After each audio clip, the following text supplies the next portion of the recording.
It's our turn, episode number 33, Games from Our Childhood. In this episode, I welcome Kelly North Adams back to the show, and we discuss games from our childhood, and I share some listener feedback. Frank tells us about his visit to Kubla Con, Roger and Lizzie tell us about the UK Games Expo, and I interview Sarah and Will Reed about their new game, Oaxaca.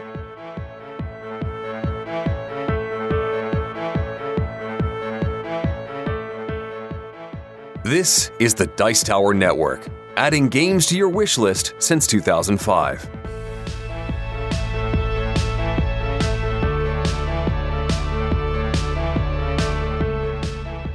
Hosting for this episode is generously provided by our wonderful supporters on Patreon.com.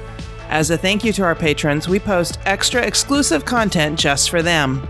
If you'd like to help us out by pledging $1 per episode or more, please visit patreon.com/OurTurnPodcast.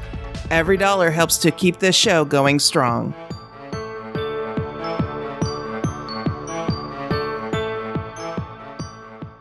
Hi, everybody. Welcome back to Our Turn Women on Gaming. I'm Cathy Ford, and today I am joined by a very special guest host. I want to welcome back to the show, Kelly North Adams. Welcome back, Kelly. Thanks, Cathy. Happy to be here. Kelly is a game designer, and you've been on the show to promote Chibi Quest and Veggie Garden.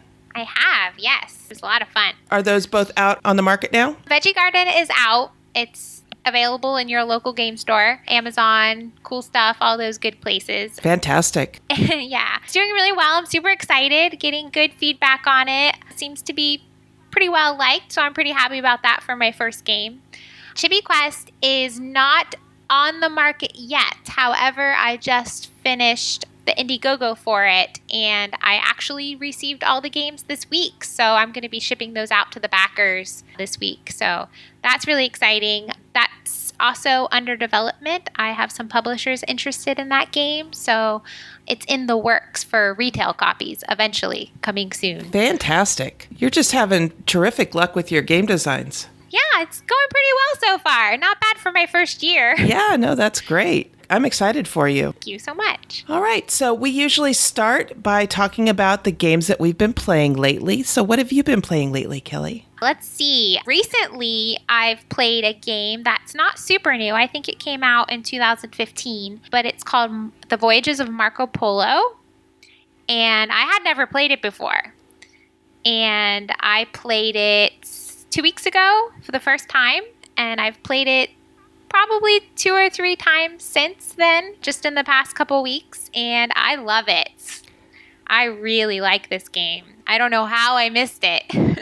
It's very to my liking. I haven't played it yet either, and I love historical games. Does it give you a good historical flavor? A little bit, yeah. So it's based on the famous Venetian merchant traveler Marco Polo, and it kind of recreates his journey throughout Asia that he took with his father and his brother, I believe it was. If you want to hear a little bit about it. Absolutely. So you start with a character that has a special power in the game. So that kind of rotates each game. This could be anything from receiving extra goods throughout the game or ways to score extra victory points. So everyone starts with that. And the game is played over 5 rounds. Each round you have these 5 personal dice that you roll. And each turn you perform an action with your dice. It moves really fast. The actions are things like getting resources, earning money, purchasing orders, or traveling around the board. And there's also free bonus actions you can take on your turn, which allow you to manipulate your dice or fulfill orders, things like that. Basically, the game is kind of like a point salad game, and you're trying to score the most points. So it's really neat. It's simple to learn, but more difficult to master, which I really love about games like that. The actions are very straightforward. Turns are very quick. There's very little downtime. And there's this neat little mechanic that if someone blocks your action, you can still take it as long as you have the gold to pay for it. Yeah, and another thing I love about it is that I'm always searching for good plays, and Marco Polo has a lot of that. The board game changes each game as well. So there's a lot of replayability. All of the locations have cards associated with it, and those get randomized each game. Oh, okay. So that's pretty cool. Yeah. So it's very Euro-y, which I love. And I just like that it's super quick. And you're kind of like ready for your next action, and it's already your turn again. So that's pretty neat. How long does a game take to play? We knocked out a game in just over an hour, which is pretty quick for a Euro game, I think. Mm-hmm. So this is designed by Simone Luciani and Daniele Tascini. Is that right? Yeah, I think they're two Italian game designers. And those look like women's names. Do you have any idea? Oh, actually, they're male. Oh, okay. Yeah, they're both male designers from Italy. They've designed quite a few other games, too. Actually, another game that I'm going to talk to you about later, also designed by Simon. Oh, okay. So, yeah. All right, great. And on our OTP rating scale, what would you give it? I would give it a solid 5. Oh, you really enjoyed it that much? I did. It's actually out of print right now, but I think Seaman is the American company that prints it, and according to their website, it's going to get a reprint. So I'm going to snatch that one up right away when it comes out. I will keep an eye out for that one too, because that sounds just like the type of game I love to play. I love playing historical games. Yeah. I do too. Actually, another game that I really like that's historical is Lewis and Clark. And that rule book is really cool because it has all the histories about their voyage. Oh, wow. We have that game, but it's sitting on our shelf of shame right now, and we need to get it to the table. So you need to. Yeah, you definitely need to get that one to the table. That's one of my favorites. That will give me some impetus to get that played. All right. The game I'm going to talk about is The Big Book of Madness. It was designed by Maxime Rambourg and published by Yellow in 2015. And in this game, you are students at a wizarding school. And in spite of what your professors have told you, you've decided to take on the Big Book of Madness, only you're just first-year students.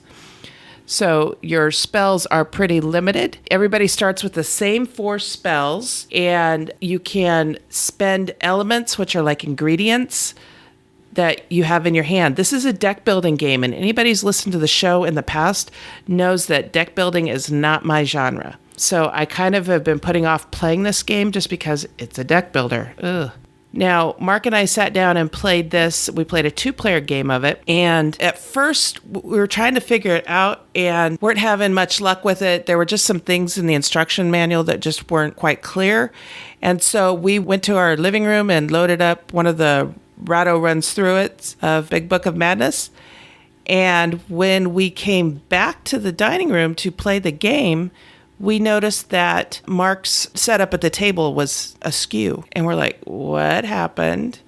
Well, it turns out that our dog Sadie, who's really good at standing on her hind legs, had gotten up onto the table and pulled some of the cards off. And we only found one of the cards that was missing. Oh, no. We think she ate like 3 or 4 of the other cards. Oh, no.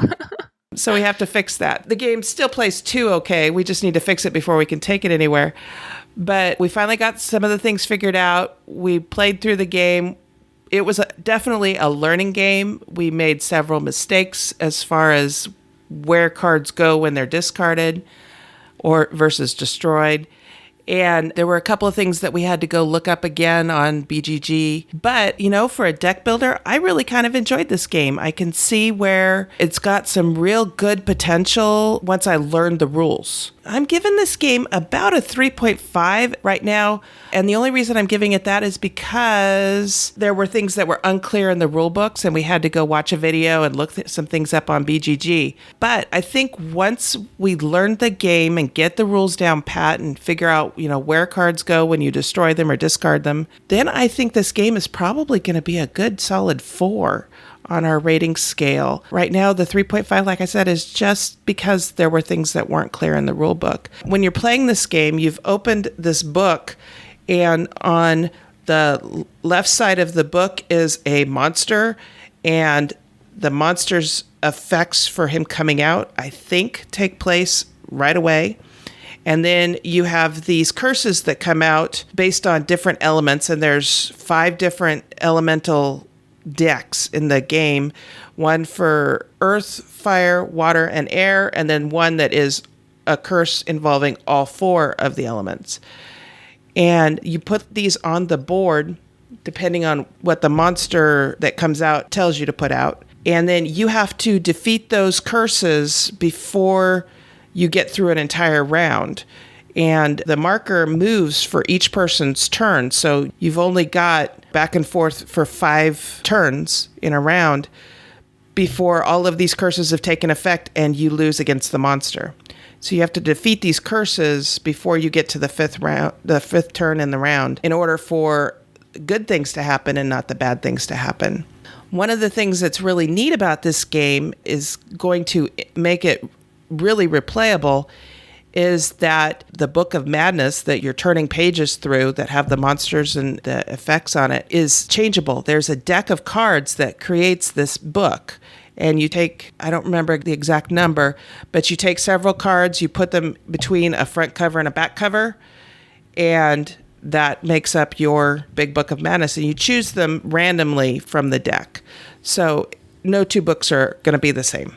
I think this has a really good potential. I'm looking forward to getting it back to the table again and trying it out again with Mark. And then once we replace the missing cards, that's 88, we will be able to take it to a game day and try it out with a higher player count. So that's Big Book of Madness. So what else have you been playing, Kelly? Actually, I want to comment on Big Book of Madness. That's Sure. a great game. Yeah, I own that game too. My friend Seth introduced it to me last year, and I would agree it's a good 4 for me as well. I actually played something wrong too when I was learning it. I didn't realize you had to shuffle back in the curse cards every time you played, which made the game a whole lot harder. And so I had a little bit rules mishap too. But that's a good game once you figure out how to play it, for sure. I'm not sure if it's still available in stores. I don't think this was a Kickstarter. Do you recall? I don't recall it being a Kickstarter either because I bought it in a store. Oh, okay. Yeah, I got on the bandwagon a little later with that game as well. So. I don't think Yellow does Kickstarters at all. We bought this from a flea market that was held at our friendly local game store. I got a good deal on it, and it's a game I've been wanting to play, so... It's a good game. It's a Yeah. really good game. We have a lot of fun playing it. It's Cool. probably going to stay on our shelf for sure. Cool.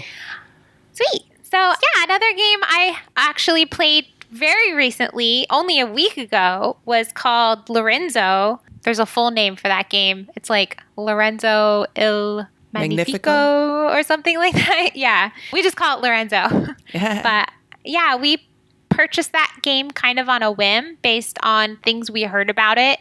They said it was a mix of Marco Polo meets Kalis meets some other games. So it was kind of just like, oh, well, we'll definitely buy this if that's the mixture of it. So we played it a week ago for the first time. And it's about Lorenzo the Magnificent. So it's another kind of history game. Although, unlike Marco Polo, I didn't feel the theme was quite as built into it. You're supposed to be playing a role of a noble family, and that kind of just seemed tacked on to me. Ah, okay. So the theme is pretty light. It's basically feels like a worker placement game. That's the main mechanic of it. It's also co-designed by the same designer who made Marco Polo, the Simone Luciani? Yeah, Simone Luciani. He co-designed Lorenzo as well. Oh, okay. Yeah, so it was kind of interesting to compare the two. But basically, you play Lorenzo over 6 rounds. And the main idea is you are trying to keep your faith high as to not be penalized while trying to accumulate prestige and fame. Because prestige and fame is what gets you victory points.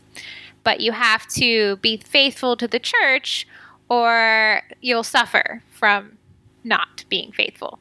So there's a balance between those two things. The game has a lot of really neat ideas. For instance, you gain cards that you place on your tableau and you can activate those cards.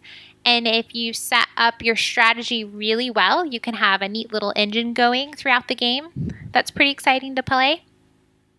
The game is really well designed. It's not fiddly at all. It works very, very well. but I don't give it a very high rating. I only give it a 3.5 on your scale. And mainly this is just because of personal taste. I found that the game was super stressful. Oh, no. Very stressful. If a player takes the action you want, it can be almost devastating. And it was really hard to just actually do what I wanted to do. If I came up with a strategy, it was really hard to execute that strategy. And I just felt really stressed out the entire time. Some people would probably really like this feeling about the game, but I did not like feeling this way for 2 hours. I would probably play it again if it was on the table, but I'm not sure I would suggest it on my own. So what about it stressed you out? So the actions, if a player played in the area you wanted to play, it got very expensive to play in the same area. So money was very tight in the game. And it could almost be impossible to do what you want to do because you didn't have enough money to take care of it. And a lot of games combat that by having a free place you can go to like get money or get a resource or something like that. But there wasn't anything like that in the game. So you could get into this position where you could not play anywhere if you didn't plan things out correctly, which it kind of puts a bad taste in my mouth a little bit. There should always be a place for you to go. So I didn't like that about it. But there were some really neat things in the game. You roll dice and you all use the same dice to take your actions, which was kind of neat. So you all started with the same thing on your turn. So that was kind of clever. But other than that, I just found it very stressful. Wow. Okay. Would you say that it would be analysis paralysis inducing for some people? Oh, absolutely. I don't get analysis paralysis at all. I usually take my turns very quickly, but I felt myself taking a little bit long and apologizing profusely because my turns were taking forever. Yes, for sure. So I can't imagine playing with someone who has true analysis paralysis. I wouldn't even want to try that. Wow. Okay. Yeah, I'd heard good things about this game in a couple of reviews, but haven't seen it on the table yet. So that's a good thing to keep in mind when I'm looking to play it. But like I said, it's really well designed, and I think a lot of people will appreciate that, and a lot of people will really enjoy it. It just wasn't for me. That's fine. That's fine. Okay. And that came out from Cool Mini or Not, or CMON as they like to be called now. Mm-hmm. Okay. The next thing I'm going to talk about is actually not a game. Mark and I went last Thursday and we saw the Wonder Woman movie. And I wanted to talk about that a little bit on here because it is the first time a female superhero has been featured in her own right. And I won't say, okay, let me back that up. It's not the first time a female superhero has been portrayed in her own right. It's the first time a really good movie has been made that portrays a female superhero in her own right. Some articles I've been reading mention that Supergirl had her own movie in the 1980s, and it did not do well. It was not a very good movie. And then Catwoman and Elektra both had their own movies in the 1990s, I believe. And again, those movies didn't do well. So this is actually the first female superhero-led movie that's come out since the 1990s. And this movie just blows them all away. Are you a Wonder Woman fan at all, Kelly? I mean, I know about her. I grew up with her a little bit. I haven't seen the movie, but I'm super excited to see it. So that's really good to hear. Yeah, people were really disappointed by Man of Steel and Batman vs. Superman. Wonder Woman was in Batman vs. Superman, and she was the best thing about that movie. Now, I personally enjoyed Batman vs. Superman and Man of Steel, but this one just blows them all away. It is exactly what I personally needed a Wonder Woman movie to do. She was a very deep character. She was portrayed very well by Gal Gadot, and you get the entire backstory of her. Now, there are actually 2 backstories for Wonder Woman that were put out by DC Comics. And the first one, the original one, was that she was formed out of clay by her mother, and Zeus breathed life into her. So that's how she came to be on an island where there are only women and no men, and there essentially no children either. And then when DC rebooted everything in the reboot called The New 52, now understand I'm getting all this from media. I don't read comic books very much. So from what I understand from The New 52, which was done sometime in the 2000s, I think, early 2000s, she was the child of Zeus and her mother Hippolyta. But the fact that she was a demigod was kept from her. So she didn't realize her power. And the bracelets that she wears were designed from Zeus's shield and were designed to keep her power as a demigod in check. So she didn't go all crazy on people. Both of those backstories were talked about in the movie. And the way that it was done was very well. I won't give any spoilers. I just wanted to say that this was a very well done movie. I do plan on seeing it again at the theater at least one more time. And initially, when I first heard that they were going to take the story all the way back to World War I was a little skeptical because Wonder Woman was designed as essentially a propaganda character for World War II. I believe her first comic came out in 1941. And so going back to World War I, at first didn't make much sense to me. But let me just say that the entire story makes complete sense. And there are so many scenes that show women kicking butt and taking names, and not just Wonder Woman. In the movie, when she goes into the world of men, she's confronted by a lot of men telling her no all the time because it's World War I. England is basically where she goes.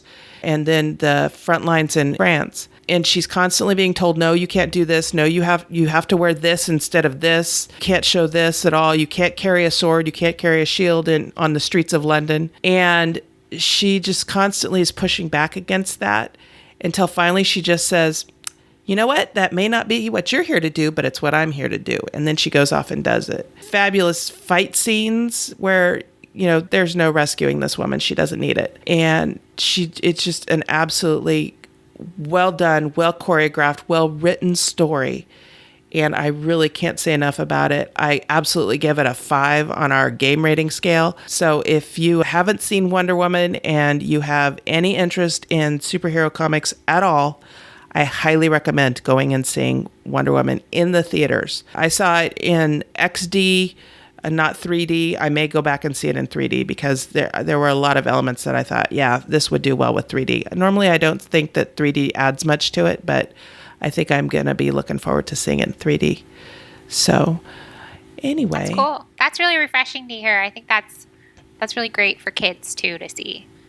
So. Yeah, I saw a series of photos on Twitter that basically said, why is Wonder Woman important? And then you look at the photos and it's a little 3-year-old girl all dressed up as Wonder Woman staring at the movie poster. Oh, that's and awesome. Another one was a little girl posing as Wonder Woman with Gal Gadot with the, crossed wrists, like they're fending off bullets. Oh, cute. Yeah. And it is just so important for women and girls to see themselves in our heroes. I'm a big fan of Batman and Superman, The Flash, The Arrow, Iron Man, Captain America, all of those. I'm big fans. Don't take anything away from them. But we need to also see the strong women characters that are out there. And Wonder Woman has been one of my favorite characters from childhood, which is interesting because that's our hot topic today. And when I was a kid, I saw her on the Super Friends cartoon, and she was strong there. I saw her television series with Linda Carter and loved every minute of it. And I would watch that over and over and over again on weekday afternoons after school. And just couldn't get enough of it. There was some talk early on in the development of the movie that Linda Carter was going to play Wonder Woman's mom. She didn't. She wasn't in this movie at all. I do like her new role on Supergirl as President of the United States. And I'm a big fan of the Supergirl television series as well. But Wonder Woman has been the one that has just been there all my life.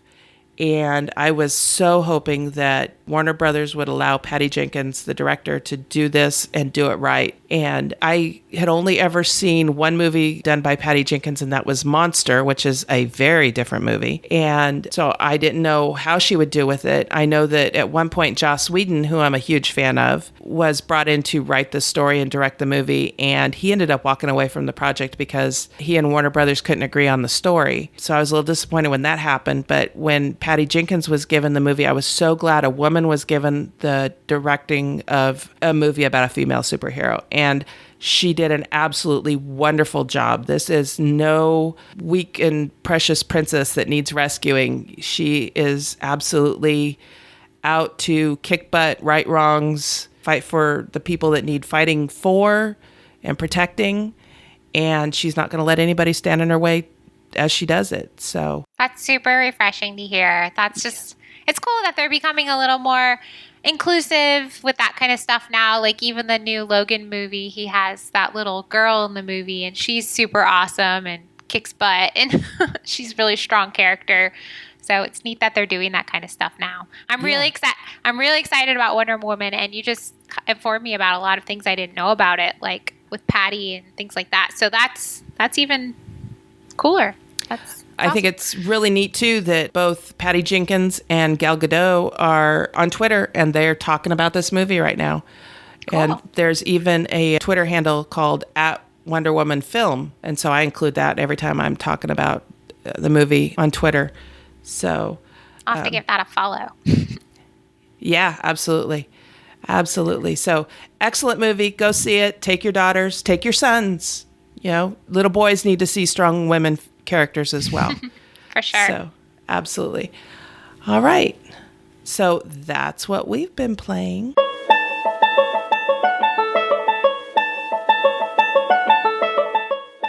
Hey everyone, this is Sarah. If you're curious on how you can support the show, here are some ideas. If you'd like to support us financially, you can support us through Patreon at www.patreon.com/OurTurnPodcast. We also have a donation button on the site for anyone wanting to do a one-time donation. We have a lot of plans to improve our audio quality and expand the content we provide, but we need help to do so.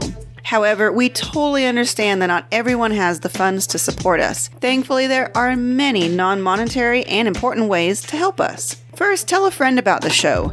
Really, one of the best ways to support us is to spread the word to people you know. Commenting on our posts, either on the website, Facebook, Twitter, or the Board Game Geek Guild, are very helpful for us to know what listeners think and want from our show. If you think of anyone you'd like us to interview, please let us know. We'd also appreciate any shares of our posts on social media. Take pictures of you playing games and post them to any of our social media venues. We'd love to know what you're playing and maybe take a look at playing those games too. Please call our voicemail number. It's 916-426-2873. And leave a message or a show intro or promo. For example, you could say, "This is Sarah and it's our turn." Or, "This is Sarah and you're listening to Our Turn Women on Gaming." Of course, replace Sarah with your name. So there are many ways to support us, and we appreciate any and all of them. Thanks for listening.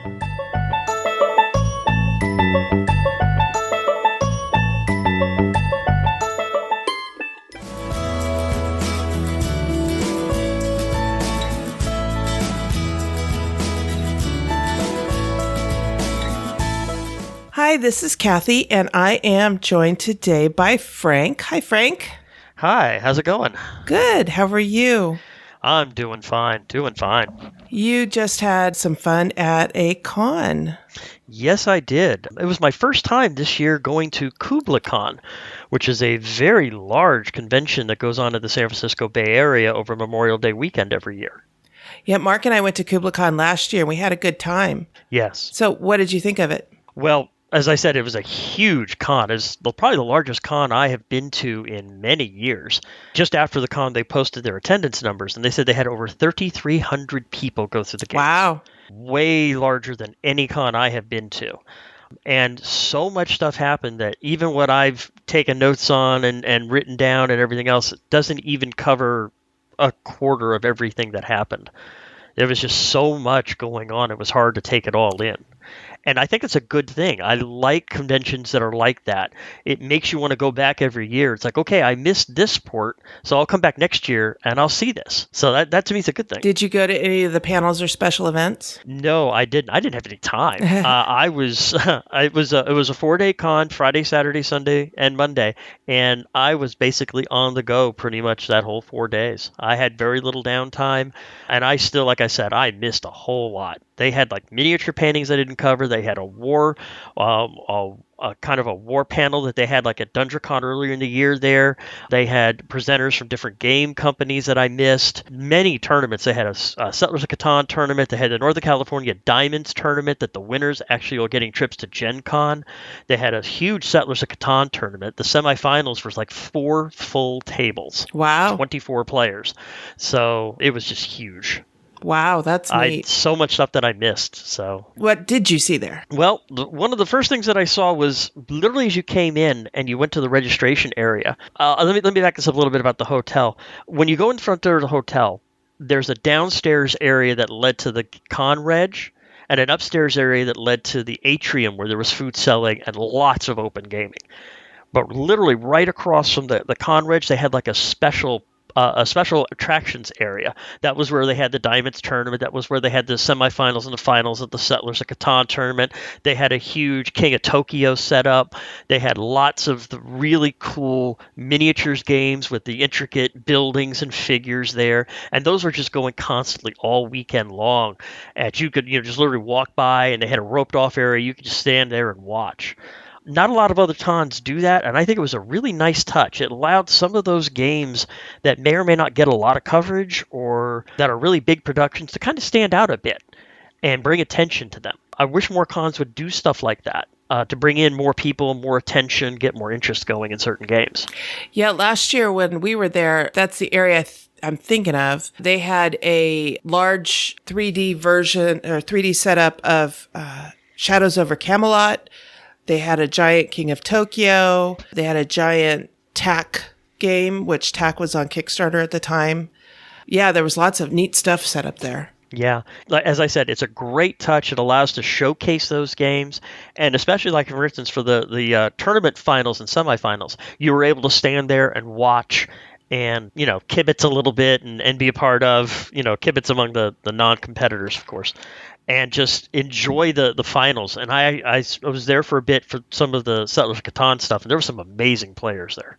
Oh, cool. Oh, yeah. Another thing that I saw was an absolutely huge dealer's room. This has to be the largest dealer rooms I've seen in a long time. It took up 2 full ballrooms.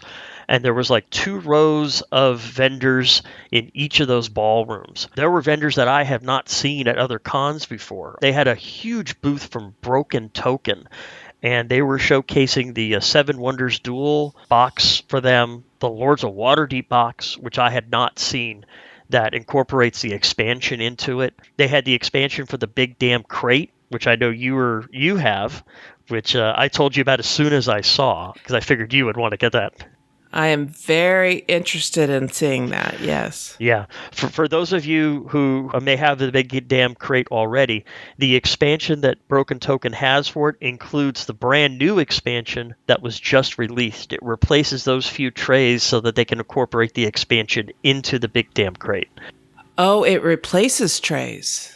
I think so, yes. Oh. So you pull the old trays out and put these new trays in so you can put the new cards and the extra money and such into the Big Damn Crate. Interesting, because I've held off on getting the money because the money is supposed to be bigger. The money expansion is supposed to be bigger than the standard money. And my standard money fits in the Big Damn Crate money holder just fine. So, okay, that's interesting. Yeah. Right. And the other thing that stood out to me was they had the Broken Token box organizer for Terraforming Mars. And in it, they included trays. For those of you who have heard my solo review of Terraforming Mars, my biggest drawback on the game was basically the pieces of paper that you place your resources on and you track your production levels. Yeah, the player mats. Yeah, it's way too easy. An accidental bump or a nudge, and you could lose track of what resources you have and how much production you have. Inside the Terraforming Mars Broken Token Organizer, they include 5 trays that just come right out, and you give them to each player, and they're arranged in the same order as the paper trays, and there's places to put the cubes in it so they don't go all over the place. And it all matches the same sort of balsa wood light brown complexion that most of the broken token organizers have, and it's very well done. If I hadn't already gotten the trays that I have for Terraforming Mars, I would have gotten this just for those trays alone. Yeah, when we buy a copy of Terraforming Mars, I am definitely getting the broken token organizer for it. Yeah, I highly recommend it too. And it looks like it has room for the expansions, because the first expansion is coming out, I think, in a couple of months, Hellas and Elysium. There's room in the box to add the expansions in. Neat. Yes. They also had a huge booth from Chessex and Games of Berkeley. If you need dice, they were the ones to go to that weekend. They had thousands of dice there. And just like at the con I went earlier in the year, DungeonCon, they had a huge crate of dice that you could go through and pick dice in, or you could get a scoop or a mug full or a great big bucket full of dice. And they even had a special die that they made just for Kubla Con that I picked up. It was a little 6-sided die that on the one face it had the Kubla Con logo on it and Kubla Con with the year. Very nice little. Oh, neat. Yeah, it was a nice little souvenir. I've noticed a lot. DungeonCon has been doing that for the past few years too, so it was nice to be able to kind of add to my collection. They also had a booth there from Game Castle, which was a huge game seller in the Bay Area who has a large gaming room. I've actually been there once before, so it was good to see them there because I didn't see them at DungeonCon before. They also had Zombie Smith, who had some very detailed miniatures, highly detailed, finely painted miniatures for sale. They had Flying Buffalo, who's been I want to say a mainstay of a lot of the Bay Area cons for years. They're the company that does Tunnels and Trolls and Nuclear War, and it was good to see them there. They also had Game Mats that makes custom neostyrene mats for miniature battles of all sorts of different terrain, grass and mountain and desert and such. And they also had a huge booth from the Luminaris group. They're the company that does Leaving Earth and Vikings on the Volta and Golden California, I think is the name of it. I think it's called Golden Wilderness. Golden Wilderness, thank you. Fantastic small indie company that are really starting to come on their own. And the other important thing that I saw in the dealer's room was they had in the center of it, between the 2 ballrooms, they had like a row of tables that small indie press dealers heard of before that I picked up copies of because I had a chance to play them there and to see how they worked, and I really think that's a great touch. They also had, in the board game area, they also had a demo area for Kickstarter people and indie press people who were getting ready to release their games that I saw there. And I was really, really impressed with the way the con was, in a sense, going, emphasizing the small press as well as the big companies, and being able to see these and give these people a space for people to see and play their games. I thought it was a wonderful touch, and more cons are starting to do it, but this is the largest that I've seen it done. I taught a few games of Terraforming Mars. Very nice. Taught a couple of games of 5 Tribes. What did you get to play? I got to play Farmageddon and Hocus. Yes, those were a couple of the indie press games that I picked up. I also got to take a look at a game I picked up called Epic Roll, Seize the Dice, that I'll be doing a review on because there's a solo aspect of that, so that'll be coming down the pike. But I also got to see many games. There were so many games that were being played there that I just wish I had the time to get into, but that was all I had a chance to play. One of the things that I liked also was just the way the open gaming area was set up.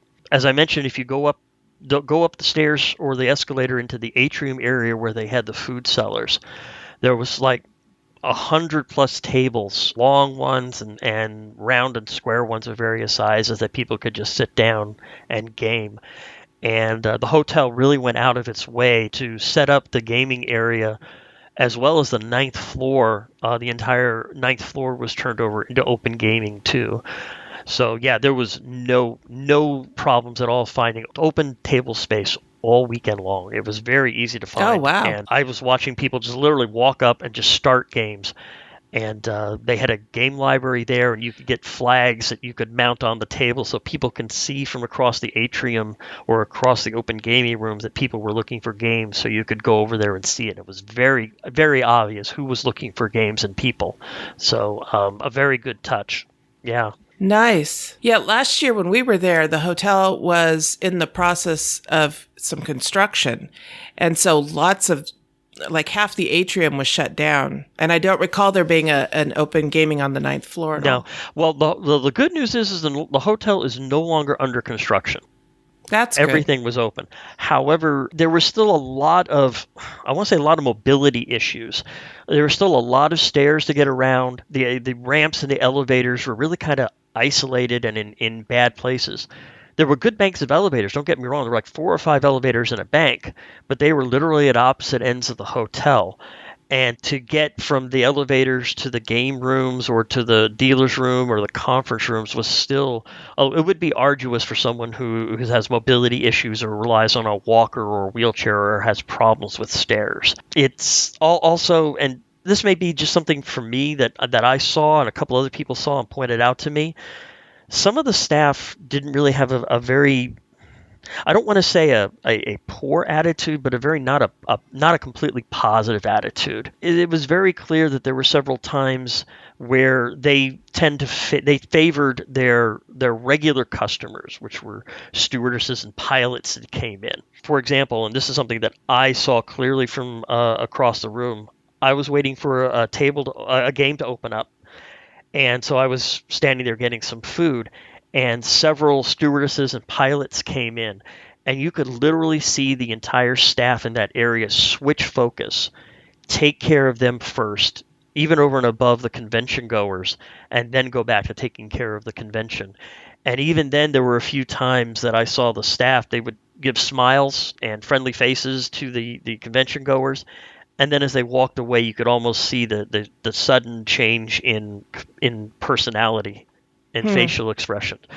So that kind of turned me off a little bit to the hotel. That and also that I thought the food and drink prices were way inflated for the area. I mean, I expect a large city to have higher prices, but they were selling 8 ounces of soda for like $3 plus. Wow. And there wasn't a lot of off-site options that I saw that were within walking distance. I think there was like a sushi bar and maybe a couple of the hotels that had food and a Starbucks nearby.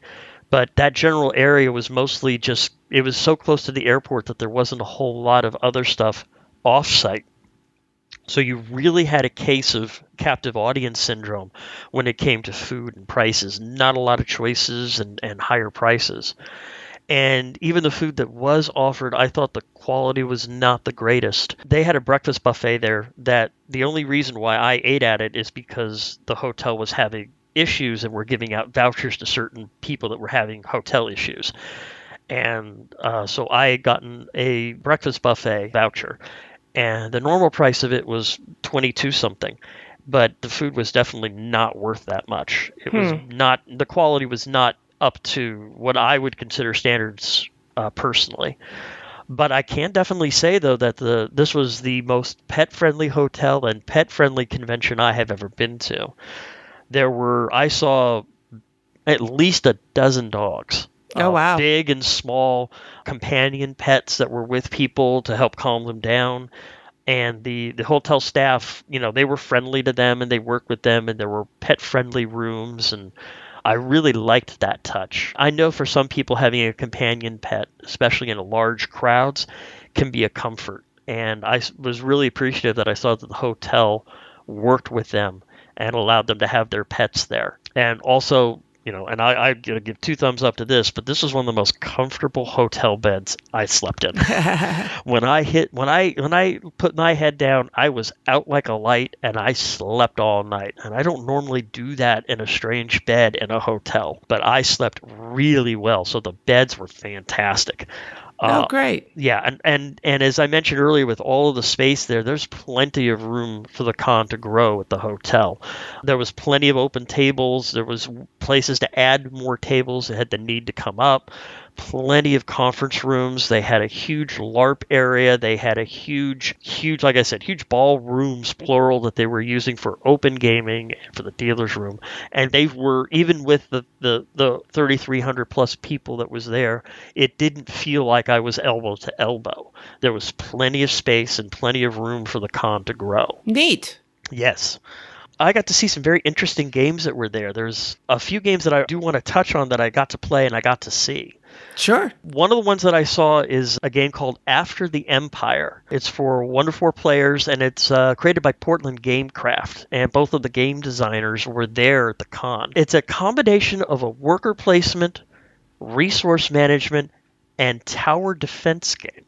Interesting. Yeah, basically the game takes the idea of, okay, it's the early to late middle, the Middle Ages, and the Roman Empire has left the British Isles. What happens next? Mm-hmm. How do the people, build up the castles, and how it leads to the Norman invasion and such? The artwork was great. It was very thematic. Sort of reminded me a little bit of Scythe in sort of that oil painting type. Oh, okay. And they had some medieval type stained glass artwork on the cards that I thought was really nice touch. Also, I thought the game was very thematic, very strong theme, building on that, early to Middle Ages type area where you're building blacksmiths and building up castles and building up towers and such. And the multiple play tests that I got to see, and I didn't even have time to play one, but all the play tests that I stood around and I saw, all of the people there, they seemed to pick up the game very quickly, and it played very smoothly. I think this is going to be a game that's going to be a very high-rated game.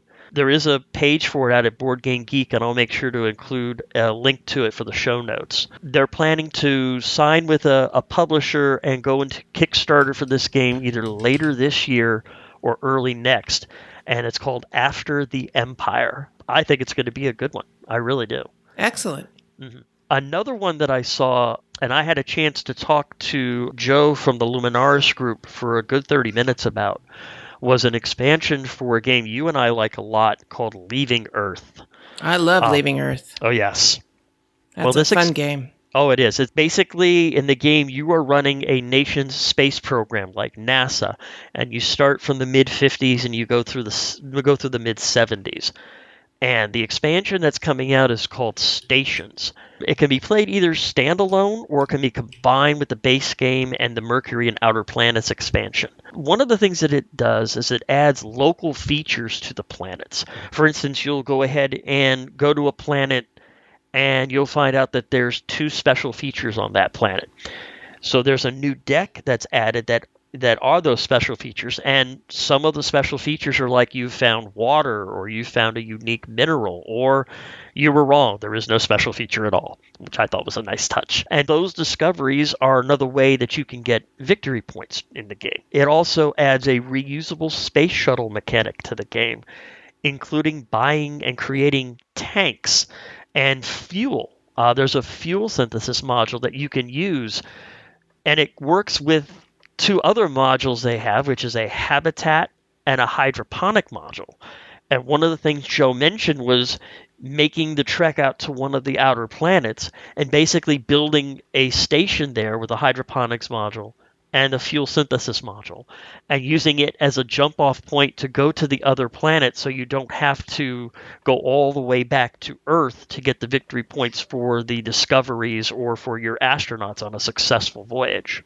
Oh, nice. Yes, so you can build a station in orbit, use it as a launching off point, and you actually gain a victory point per year that it's continually occupied.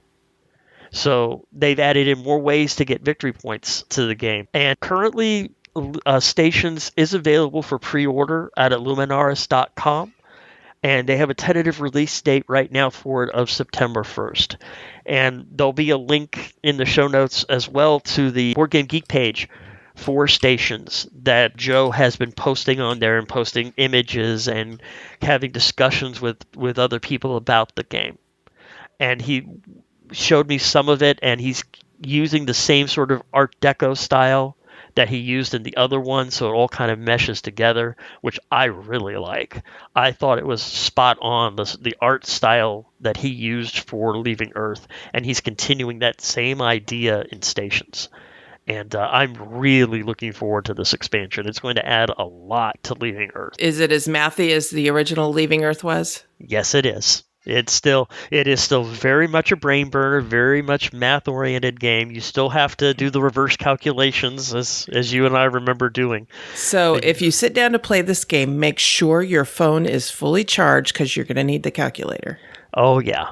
And they also went ahead and I saw a great big stack of pads for doing the calculations that they have for sale, and those were just turning over right, left, and center. Every time I'd walk by in the dealer's room, I'd see 2 or 3 disappear, and 2 or 3 more disappear. Mm-hmm.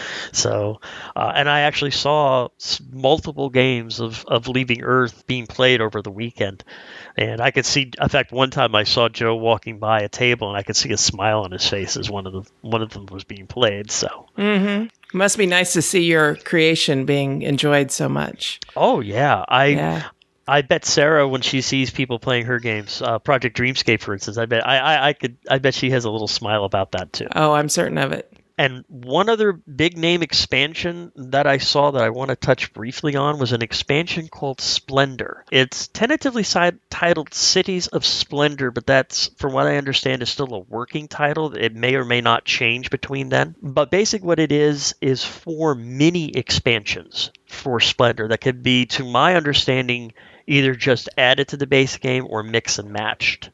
The first one is tentatively called the Orient. It adds wild gems. Basically, it adds 2 cards to each row.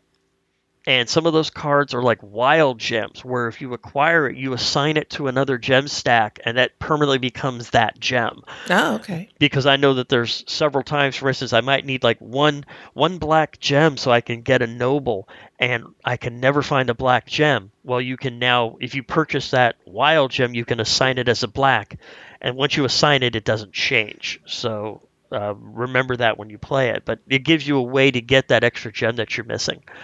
Also, cards that you can purchase can be used as a one-time only 2 gold gems, which are wild gems for Splendor. And there's also ones where you can, when you purchase it, you can claim any card on that row for free at the same. Another one is called the Trading Post. Basically, think of the nobles that they have currently in the game, but with bonuses. One of the ones that I saw there was, for instance, if you claim this noble, and multiple people can claim these nobles, when you take 2 of the same color, you can also take 1 of another color as well. So you still get the full 3 per turn instead of 2. Also, if you have access to this noble, all of your gold gems are worth 2 of the same color instead of just 1. So it really, really brings out the use of the gold gems, I think, makes them even more valuable. Nice. And another one of the expansions that's in there is called Strongholds. Basically, you get these little towers that you put on cards. Every time that you purchase a card, you can place a stronghold to semi-reserve that card. A card that has all 3 of your strongholds on it can be purchased as a bonus action as long as you have the gems for it at the same time, so you can claim 2 cards at once. Or you can use your action to remove another opponent's stronghold. So there's a little bit of give or take with it to make the game a little more interactive. And the last expansion is called Cities. They completely replace the nobles. They're large victory point cards. I'm talking 12 to 15 points per card, but they have a very high cost, anywhere from 10 to 15 different gems reserved in order to get them. But if you can catch one of those, you can basically end the game right there. The copy that the Asmodee demo team had, it looked fairly complete. They're still kind of playing with the artwork on some of them, and they had a mock-up of the trading post that they were using, because it was just a large panel instead of the separate cards. So there's still some work in progress on it. And the Board Game Geek page that there'll be a link to in the show notes shows that there's a tentative release date for that right now of August.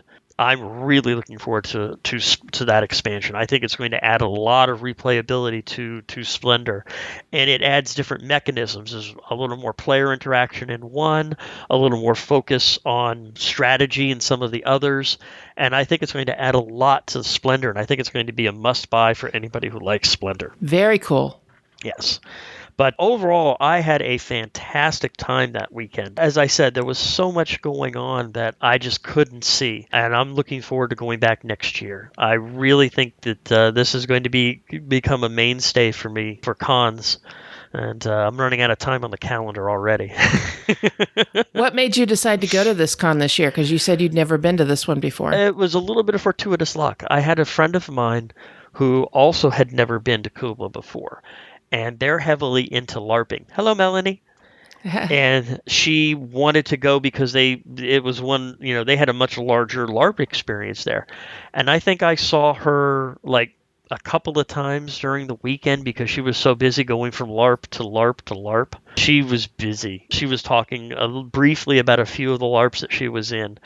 And she looked like she was in heaven, really. LARPing is her thing. Oh, maybe we'll have to try and get her on. Yeah. Didn't you? Yeah, you were talking about in a previous episode about that LARP that's going on in Pennsylvania, I think it is. Wasn't in episode 31, I think it was. That would be something she would just go gaga over. And but she has a lot of experience with LARPs, and she had a blast. And she's saying also that that's going to be a go-to con for her just because of that.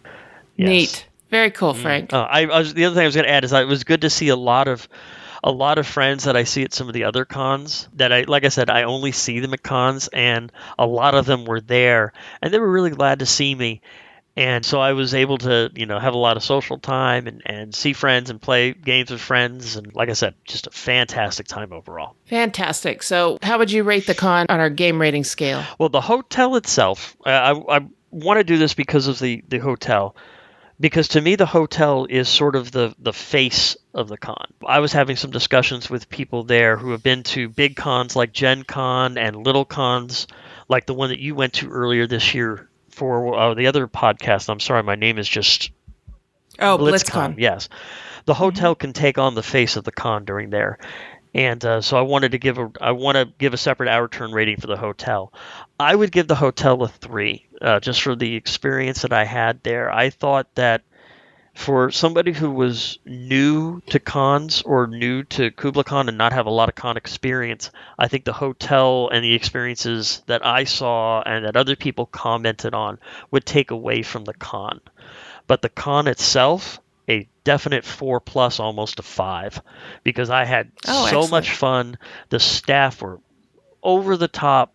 There were no issues anywhere. The miniature games went smoothly. The tournaments went smoothly. The dealer's room went smoothly. I heard zero. I didn't hear a single person say a negative thing about the con itself. And that speaks volumes, especially for such a large con like this. That it was run smoothly, no hiccups, and people were having fun. So if you're in the San Francisco Bay Area and over Memorial Day weekend, you've got a chance to go to Kubla Con. I highly recommend it. Fantastic. Thanks for coming on and sharing that with us, Frank. Thank you very much for having me.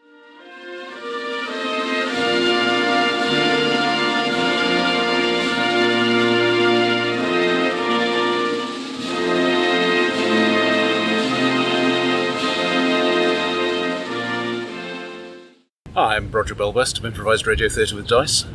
Hello, I'm Lizzie Bell. And we're recording from just outside the UK Games Expo, end of Saturday's main session. What have you seen that's been fun today? I managed to wander around all the stalls in the trade hall today, which we didn't manage yesterday. We got about halfway through. And sat down and played some different games. We managed to get a game of King Domino, which we'd seen people play yesterday, and we're like, oh, that looks fun. Finally got a chance today. I've been mostly sitting outside the Wotan Games bus demonstrating War of the Nine Realms, which is currently on Kickstarter, though by the time this comes out, maybe it won't be anymore. Which is a surprisingly complex little game of mythic combat between gods and humans, which is not as one-sided as you might expect. I've been getting the impression it's a lot more of the small games publishers, we've just brought this thing out, we're just doing it on Kickstarter, and not as many of the old box shifters. I mean, they're here, but people aren't coming here to get bargains on games in the way they did 5 years ago. Yeah, certainly what we found was we ended up playing games that we thought might be interesting and we knew were coming out on Kickstarter or had just been released. And because we got the chance to play them, we knew whether we liked them, whether we wanted to invest in them. And we've got a to-buy list that's almost as long as our bought list. Oops. Yeah, there are a lot of games that just don't really sell themselves, and it's not really obvious what you do or how much fun it's going to be until you just sit down and play it. Yeah, particularly games where part of it is the interesting interaction between the mechanics that you don't realise until you play it, and you're like, ooh! And suddenly, yes, but I can do this, and then you can do that, and then we combine them, and something really strange happens. Yes. Yeah, you can't really show that in a video. You can try. A video is basically usually one person.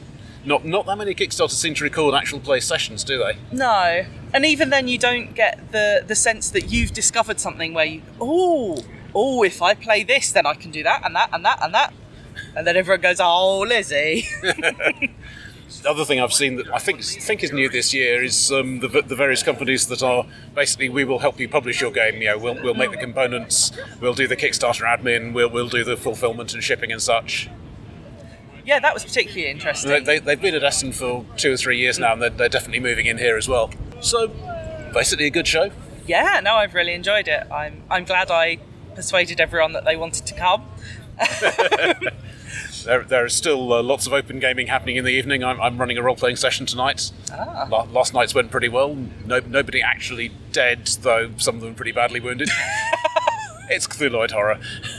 Wow, you didn't kill them? Yeah, we managed to get a table last night, and that was quite nice because we said to my friend, you want to buy Bear Park, you should do it now so that you can play it yesterday night. And we got in this morning and it was sold out. It's like, yep, good thing we're here. Yeah, I'm seeing a lot of classics at the open gaming. There are people still quite happily playing Battlestar Galactica. It's yes. Not one of my favourites, but it still works. Yep, I can't think what the eldest game we were playing was. But we sifted through our collection for the very small games that I don't mind carrying around in a backpack all day. I don't blame you. I've been shuttling between a hotel 15 minutes in one direction and a car 8 minutes in the other direction. Yes, I have timed it. No, we managed to park our narrowboat quite near the station, so we've just got a little walk and then a train ride. Very nice. Yeah. Right, well, cool. All the best to Cathy, and we'll be in touch. Thank you very much. Hello, I'm Netters Plays, and you're listening to Our Turn Women on Gaming. You put your right foot in, you put your right foot out, you put your right foot in, and you shake it all about. You do the hokey pokey and you turn yourself around. That's what it's all about. All right, so now we're getting into the meat of the episode, and our topic for today is games from our childhood. And so the idea behind this is just to take a look back at the games that influenced us when we were kids or teenagers and why they influenced us. They don't necessarily have to be awesome games. I don't know when you grew up, Kelly, but I grew up in the early, late 70s and into the 80s. And yeah, the board gaming hobby wasn't what it is today back then. So let's go ahead and have you start off. What game do you have that had an impact on you as a kid? Oh gosh, so many. So I thought this was a really interesting topic when you approached me about it, Cathy, and it brought up so many memories of games that I played growing up. And I do have to give it to my parents. They, even though the board gaming industry back then wasn't what it was now, they did keep us pretty stocked on some of the best games that were available at the time. And my mom did too. Yeah. A lot of mass market games, but that's what you had back then. Right. Unless you knew where to go for the specialty games. Right, for sure. But, anything that gets you gaming is a good game. Absolutely. Anything that gets you playing with your family and, having a good time. So the game I'm going to talk about that I have pretty fond memories about is called 1313 Dead End Drive. And there's actually 2 versions of the game, and I own both of them. But it doesn't have a lot of love on Board Game Geek, and I think it was a little ahead of its time. There's a little bit of a setup, but the game is hilarious. So the premise is you have all gathered at your great Aunt Agatha's mansion, and you are meeting to discuss the inheritance of her will. Like I said, there's 2 versions of the game, but I think the second version has a little more strategy, so I'm going to talk about that one. The game is completely in 3D with traps all over the board. There is a staircase you can fall off. There's a boar's head up on the wall that can fall on your head. There's a fireplace that can consume you, I guess. Just all sorts of hazardous ways to die, basically. Thinking back, I guess it was quite morbid to play at 7 years old, but me and my sisters loved it. On your turn, you roll dice and you move any players around the board. So there is a table in the center of the game, and all the characters are sitting around the table, and each player has secret characters that they're in control of. So when you roll the dice, you can move anybody around the floor, and you're trying to knock off the other characters by moving them onto these traps around the board and playing the appropriate kill cards to basically kill off that character. And what happens is that character's money moves down the inheritance line. So, wow. Yeah, so it moved down to the next heir in line. The strategy is trying to keep your character secret and getting the most money to them and not letting people know where you are in the inheritance line, and then getting them out of the house before midnight with the most money. So that's kind of the premise of the game. It's super silly. It's super fun. The traps are hilarious. There's a lot of bluffing and a good bit of luck, but it's a really fun time. And I still have it. I actually purchased a copy on eBay recently because I wanted to have both versions of it. I wanted to have the version I played from my early childhood, and then the version I got when I was a little bit older. I think I was like maybe 11 or 12 when I got the second edition. But yeah, so I have both versions, and we bring it out from time to time with my friends, and we have a great time playing it. So yeah, 1313 Dead End Drive. And on the OTP rating scale, what do you give it? I'd probably give it a 3. It's a good game. There's a lot of bugs. There's a lot of luck. Even the game falls apart sometimes. But it's still a good game, and I'll never get rid of it. Okay, great. Like I said, any game that gets you gaming with your family is a good one. I have fond memories of playing a game called The Wizard of Oz game when I was a kid. When I was a kid, The Wizard of Oz, the movie, was my absolute favorite movie, and to some extent it still is. I own a copy of it on DVD, and I can't wait to show it to my younger niece, who's only 2 right now. I've just always loved that story, and it used to come out on TV every year right around my birthday. So I called it my birthday movie forever. And this was, of course, way before Netflix, way before even Blockbuster. So you literally had to wait until the TV networks decided to show something in order for you to see it once it was gone from the movie theater. So the game that I'm talking about is the Wizard of Oz game. It was initially published in 1974, and at that time I was 3 years old. And it is for 2, 3, or 4 players and ages 4 to 10. Now, when I decided that I needed to have my own copy of this, I went to eBay too. And eBay is great for finding out-of-print games that meant something to you in the past and you want to have it again. When I got this game, I said, "Oh, Mark, we have to sit down and play it." And he indulged me like the good husband that he is.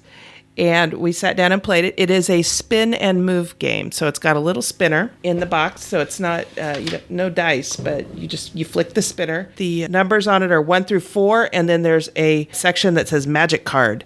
And you draw a magic card and do what it says. The board is really simple. You're going along the yellow brick road from the Munchkin City to the Emerald City. And you're trying to avoid the witch. And most of the circles, they're just little circles that you land your pawn on, but some of them have things for you to do. It's all written on the board. The art isn't fantastic, but it's decent considering the time when it was produced. And I remember just having so much fun playing this with my mom and my brother. And they, when I showed them, "Look what I got," they're like, "Oh yeah, I think I remember playing that game." And I just have such bright, vivid memories of it. It's funny how that works. So when I saw this on eBay, I had to get it. And I think the person that was selling it charged me about $5 plus shipping. So really, good deal for a game that's not going to get played very much until my niece turns about 4 and sees the movie. Anyway, so that's the Wizard of Oz game. The designer is uncredited on BGG. So, and also on the box, there's no design credit. The publisher is a company that I don't think is around anymore called Kadako. And I would give it a 3.5 on the OTP rating scale, just because it is a spin and move game. There's not much there. The age range for this game is 4 to 10. And when Mark and I finished playing this game, I said, well, what'd you think? And he goes, what's the age range for this? And I told him 4 to 10. He goes, it's a great game for 4-year-olds to 10-year-olds. So it's easy for that age group to figure out for sure. So that's the Wizard of Oz game. And if you're a fan of the movie at all and you've got little kids, it's a great way to introduce them to early gaming. I think a lot with a game like that is the theme. If you love the movie, the game's going to be so much better too. Yeah, absolutely. And there are other Wizard of Oz games out there. I haven't played any of them. This was the one that I remembered from my childhood. And like I said, I played it as a very young child. There were a lot of games I could have picked. All of them were mass market games. This one I picked to discuss in this show because it was so different, so unique. So many people hadn't heard of it. Yeah, I haven't heard of it either. I mean, I also played games like Sorry and Monopoly and Life and Go Fish, Hi-Ho Cherry-O, all of those kinds of things. But this is one that at some point when I was feeling a little nostalgic, I needed to go and get my own copy, even though I don't have any kids of my own. And I know Mark's not going to play this with me more than just the one time because it's just not, it's not something that is engaging for adults and serious gamers. But it's one of the earliest games I remember playing. And so that's why I included it on this list. I wish I would have known about this game because growing up, my little sister, she loved Wizard of Oz, and I swear I have probably seen that movie 500 times with her. So that's something I wish I would have known about 20 years ago. When I was a little kid, there weren't even VCRs. So, those didn't come until, I think, the early 80s. And so we didn't have the option of watching the movie over and over and over and over again. You saw it once a year in the springtime when CBS put it out. In the rest of the time, my mom had an LP, a record, that was the movie. And it cut out a ton of stuff because you can't include the whole movie, but it had all the songs. And she would put it on our record player, and I would put on headphones, big cover half your head type headphones. And I would sit in my dad's chair next to the stereo and listen to it over and over and over and over again until I could sing all the songs, which I'm not going to do now because I can't carry a tune in a bucket. But yeah, I can sing along with the movie when I play it. So yeah. That's awesome. So what else have you got? So the next thing I'm going to talk about is actually a video game. And it's funny you talked about having such vivid memories of that game, The Wizard of Oz, because when I was trying to think of my favorite games from my childhood, this game came to mind immediately. And I talked to my sister, Stephanie, about it because we played it together and she had no memories of this game. And I was trying to figure out what the name of it was. And I was describing it to her and it didn't matter what I told her about it. She's like, Kelly, I do not remember this game. So I called my dad and he actually remembered it. So after a little bit of research, I found the name of it and I found some videos of it. It's called 221B Baker Street. Ah, Sherlock Holmes. So, yeah. So it was a Sherlock Holmes game. I remember playing, when I played it, it was very pixelated. And you were basically a detective trying to solve crime. Played it on, my dad told me I played it on the Commodore 64. Oh, wow. I had one of those. Yeah, I just remember playing it. I don't remember the system. So it was kind of nice having him fill in all of the pieces for me. So it was exciting. I looked it up. I found some videos on YouTube and I was really excited. I'm like, yes, this is it. This is the game. I sent it to my sister to just prove to her it did exist. And I wasn't crazy. So that was kind of cool. It was actually, I found out after researching it, it was inspired by a board game. So it started out as a board game and then they later made it a video game. So that was kind of cool to find that out. Basically, you play as one of the 4 characters from the Sherlock Holmes books, And you roll a digital dice, and you move around from location to location throughout London, collecting clues and trying to solve a mystery. And once you feel like you have all the information you need to solve the crime, you take a quiz to determine if you solved the crime.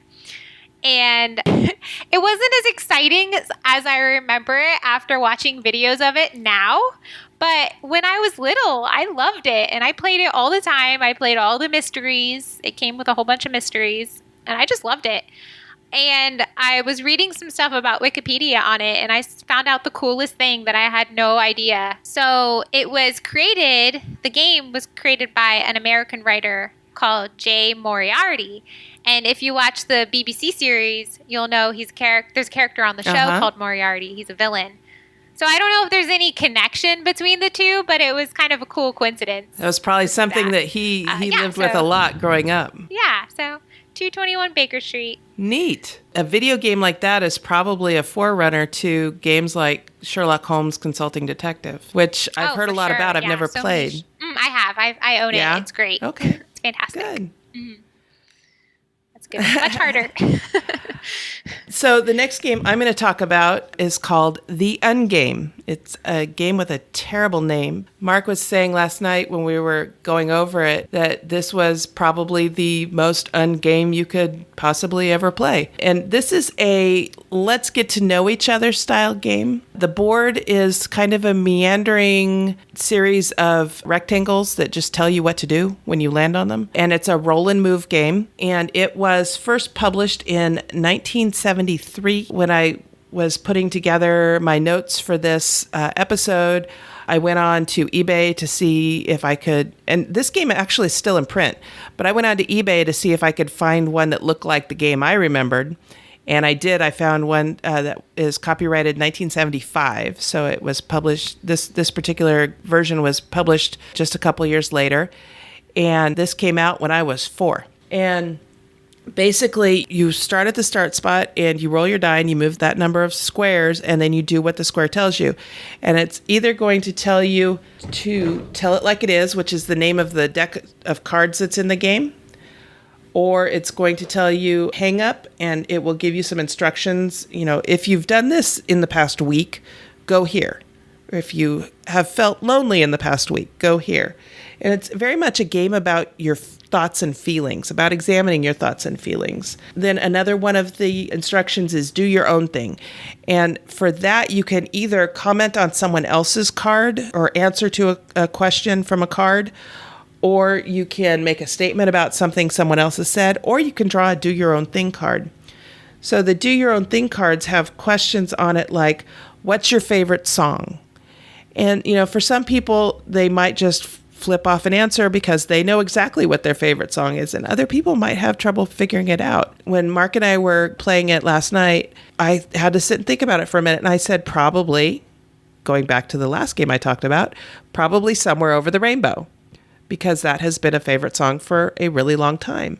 And Mark went, oh, I would have thought you would have said Don't Worry, Be Happy, which is another one of my favorite songs, but that was not the one that came to mind. Another thing was share 3 things for which you're thankful. And this is just basically a sharing game. Another one is talk about birthdays. That's all the card says, talk about birthdays.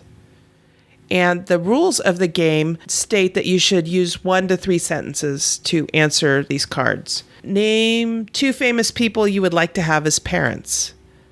That probably took me a couple of minutes to come up with anything. If you could live any place in the world, where would it be? Talk about one of your bad habits. These are all, things that are on these cards. What would you like to invent to make life better? Say something to each member of the group that you think he or she would enjoy hearing. So those are the types of cards. I think this is probably a good game for parents and young children to play. It does recommend the starting age is 5. Yeah, it says 5 to 105 is the age range. So if you're 106, you're out of luck. It's a roll and move game. It's a mass market game from the 70s.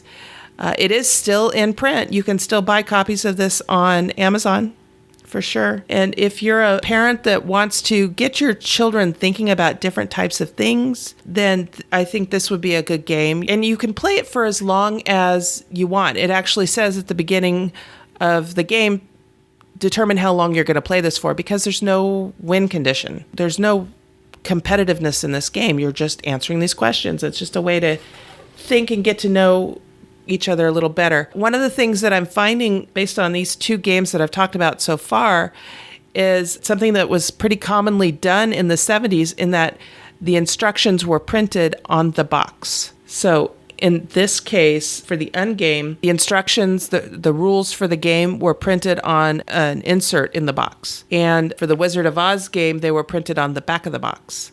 So there was no instruction manual to lose. If you lost the box, then you lost your instructions. But separating the box from the game components back then was not something you did. You kept everything all in one box. So this game, I give it probably a 3. There's not too much game there, but I think it does serve a purpose. I'm thinking this might be a good game for a therapist to use. Now, I was looking on Amazon, there are a lot of versions of this game. So there's like an Ungame for teens, and there's a Christian Ungame, and just different themes. And I suspect that the cards are what are themed in the game. So anyway, this game was designed by Ray Zakich and published by the Ungame Company. And like I said, it's still in print. They're still putting out new versions. Have you ever played this one, Kelly? I haven't, but, I'm actually kind of curious about it now, because those kind of games I like kind of having in my collection just for icebreakers. So if you're playing with somebody you've never played with before and you just kind of want to play a 5-10 minute quick icebreaker game, those are kind of neat to play. You're kind of learning about a person. And it's funny too, because you're kind of learning about yourself, because you just mentioned, like, for instance, name a card. I think you mentioned one about having celebrity parents. Like, 2 names came to mind immediately for me, and I might have not had thought of that before. I'm like, Neil deGrasse Tyson and Maggie Smith. Yeah. Like, those would be good instantly, ones. it came in my head. So it's funny, like, those kind of games can kind of make you find something out about yourself that you might have not thought about. So those kind of games I find kind of neat. So yeah, like I said, it'd be a great game for parents or grandparents to play with kids, because I think to some extent it's going to require them to think about it for a minute. It puts out questions that they might not get asked on a regular basis, and they're not difficult questions necessarily, but I think that they will provide insight for the parents into the kids. So right, for sure. Anyway. Yeah, not a lot of games do that. All right. Cool. What else have you got? I have another video game. I played a lot of video games growing up. So another video game I remember playing growing up was the Monkey Island series. I haven't heard of that one. It was made by LucasArts, I believe, who also did other popular games like Day of the Tentacle, which I also played. Monkey Island was an awesome game, and it was about the humorous misadventures of this guy called Guybrush Threepwood and his quest to become the most notorious pirate in the Caribbean. That's quite a name. Yeah. His main goal was to defeat the plans of the evil undead pirate called LeChuck, and he also wanted to win the heart of the governess, Elaine Marley. The games were very story-driven, and you were basically uncovering the mysteries and secrets of Monkey Island and meeting all sorts of interesting characters along the way. The game was just really silly and cute. The dialogue always made you crack up. Definitely the writers were comedians for sure. And another really cool thing about it was really neat seeing the evolution of the game, because I think I played 4 different games over 10 years, because I think the first game came out in 1990 and the last game came out in 2000. I didn't play it at that time because I was really little. I think I was 5 when the first one came out, and I played it. I think the first time I played it, I was like 7 or 8. So I was a little bit behind the schedule, but just seeing the evolution of it, because the first 2 games were on floppy disks and everything was text dialogue. And then by game 3, it was on a CD-ROM, and it had all these awesome 3D animations. So that was really cool to see. But overall, the series was really great to grow up with. Me and my sister Stephanie played it together, and we still talk about it to this day sometimes. It got a little bit of a resurgence 5 or 6 years ago. Telltale Games made another version of it, I think. I haven't played it yet, but I've been meaning to check it out just kind of for nostalgia purposes. But yeah, Monkey Island, it was a great little video game. And what would you give it on the rating scale? I would give that a 5. And yeah, I would say all 4 games that I played were a 5. We were just hooked on them. They were so good, and the stories were so good, and the writing was so good, and the characters were just interesting. Neat. It was great. My next one is a video game too, and it came out a little bit earlier than yours. Mine is Pitfall from Activision, which is an old company. And I played it on the Atari 2600, which was a newfangled thingamajig when I was a kid. I remember my mom saved up and got us this video game and, the game system. And then the games were expensive too. The games were, I want to say like $25 or $30, which in 1970 money is quite a bit. And especially for a game like that. And in Pitfall, you are playing, I want to say his name was Harry, but I don't remember for certain. You're playing this guy who's exploring the jungle. And think of this as like an early precursor to Mario Brothers, where you're going along and you're trying to go up levels. And in this case, you're traveling through the jungle. You're trying to avoid quicksand and alligators and other nasties that can get you. There's these vines swinging back and forth constantly that you're trying to grab a hold of in order to swing across. And you not only have to jump at the right time to grab the vine, you have to jump at the right time to get off of the vine.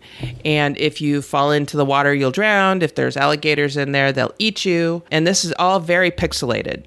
Don't be thinking about this in terms of modern day video games. The vines, you could see the pixels. But I remember just taking turns with my brother. This is a one-player game. We would sit and watch each other play and try and develop strategies for getting through all of these obstacles. And we spent hours and hours playing this game. I remember my mom tried to set up a system where she had like a coffee can with a coin slot in the lid, and we'd have to put in a quarter every time we wanted to play a game. Yeah, we lost track because we just were, we'll put in quarters later. Hit restart. And on the Atari 2600, there was no way to save your game. You just played until you died, and then you started over again. And talking about the evolution of the media that these games come on, this was a cartridge that you stuck into a slot in the game console. And it was a big, chunky cartridge, similar to an 8-track tape. And you stunk it in, you hit reset, and you would use your joystick to manipulate things on the screen. And there's a button on the joystick for jumping. And that was all you could do. You could jump or you could run. It was a simple game. It was a dumb game, but it kept us engaged for hours. It came out in 1982, and I would probably give this, at the time, a 4, definitely. Now it's probably a 3 because there are lots of other games. But like I said, this was a precursor to a lot of games. The Atari 2600 was a precursor to a lot of game systems. The very first game that came out on the Atari 2600 was Pong, and you're literally hitting a pixelated ball across the screen and trying to, the two players were trying to get the paddles to line up to hit the ball. And if you missed, the ball would go off the screen and you would hear a bang and lose a point. So, very early video gaming, home video gaming, but lots of fond memories of playing this with my brother. So that was Pitfall from Activision. What else have you got? Another game that I remember playing a lot growing up was called Crack the Case. I actually recently purchased a copy on eBay because it's way out of print, like Milton Bradley out of print, because that was the last publisher of it. And I think now Hasbro owns Milton Bradley. So the only place you're going to find this is at flea markets or on eBay. So this is another one that doesn't get very much love on BGG, which kind of makes me sad because I personally think it's great. Basically, it's just a bunch of case cards. So you open the box and that's all it is, just a bunch of cards. One player reads the case and the other players try to solve the crime by asking yes or no questions.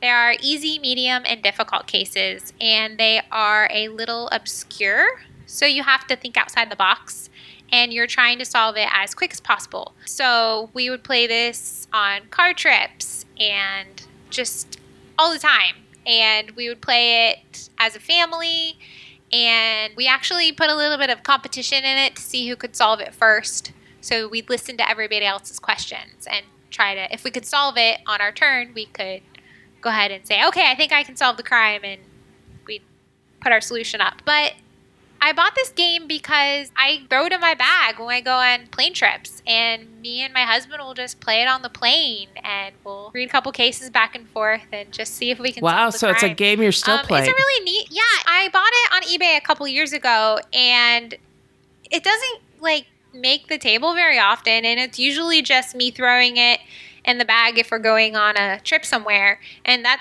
isn't even all the case. I'll do it only sometimes, but it gets enough play that I'll never get rid of it, and it was something I remember playing when I was little and wanting to play it again, which is why I went and found it online. But yeah, Crack the Case. It's a great game, and I still haven't played through all of the cards yet. Oh, wow. So yeah, I think it comes with over 100. So neat. Cool. Neat. Cool And game. that's neat that you're still playing it even today. Mm-hmm. Cool. Yep. I hadn't heard of that one. Yeah. It's a good one. All right. And so the last one that I'm going to talk about is a classic arcade video game, and it is Pac-Man. I remember when this one came out. Now, understand that video arcades were kind of a new thing in the late 70s and early 80s. I grew up in Redding, California, which is farther north than Sacramento. It's the biggest town between Sacramento and the Oregon border. Basically, the only place you would find arcades back then were in pizza parlors and at the roller skating rink. And I went to the roller skating rink probably once or twice a month. Up in Redding at that time, it was Viking Skate Country was the name of the roller skating rink. And I would go there to roller skate, but I would also go there to play video games. And which, of course, back then my mom thought was just a complete waste of time and money. But she would always give us, a couple of bucks. Games were a quarter. And she would give us a couple of bucks and we could go play there. But once the money was gone, the money was gone. And when Pac-Man came out, I remember going to the roller skating rink, and there was this huge crowd around this new video game that came out. And I remember finally getting up there and trying to figure it out. I probably wasted $1 just trying to figure the game out because it was different than anything I had seen previously. And now understand, I was only 9 at the time that this came out. So you're eating these little pellets on the board, and when you get to the bigger pellets, then you can turn around and eat the ghosts that are chasing you. But until you eat one of those pellets, the ghosts can eat you. So you're trying to avoid the ghosts while you're eating these pellets to clear the screen. And you've only got 4 of the bigger pellets, so you have to use them wisely because once you're out, you're out. And I remember just spending hours playing Pac-Man for probably a couple of years at least. I think the game that stole my attention was the Star Wars arcade game where you were trying to blow up the Death Star. But Pac-Man was the first arcade video game that caught my attention. And like I said, I remember spending lots and lots of quarters playing this game. And actually, I find it kind of funny because my parents actually own a copy of the sequel game, Miss Pac-Man, in the arcade machine form. So it's kind of funny that my mom, who thought this was a big waste of money, now owns a Pac-Man machine. Yeah, and she and my stepdad sit and play it. It's one of those where you're playing head-to-head and you're sitting down and you can play head-to-head. So I just thought that was kind of funny. But yeah, that was a fun game back then. It's still fun to play. When I go to my mom's house, I'll sit down and play Miss Pac-Man with her. So anyway, anything else you want to share? Yeah, recently for April Fools, did you see Google Maps put out that Pac-Man Yeah. spoof? Oh, I played that for hours that day. I'd find all my friends' neighborhoods, and then I'd eat all the roads around their neighborhoods. It was great. It was really neat. Yeah, that was cool. No, that's pretty much my faves from my childhood. We actually put this question about what was your favorite game from childhood, And we were looking for some listener feedback, and I actually have one audio feedback I will play here in a minute, but I wanted to read off some of the responses we got on the Board Game Geek Guild, which is guild number 2600. Everybody's welcome in there. So the first one came from Stephanie Palmatier. I'm sorry if I butchered your last name there, Stephanie. But she said, I was around a lot of games as a kid, but there weren't a lot of modern games around, or they weren't accessible to me. Between my aunts, cousins, and dad, I was around a lot of party and classic games.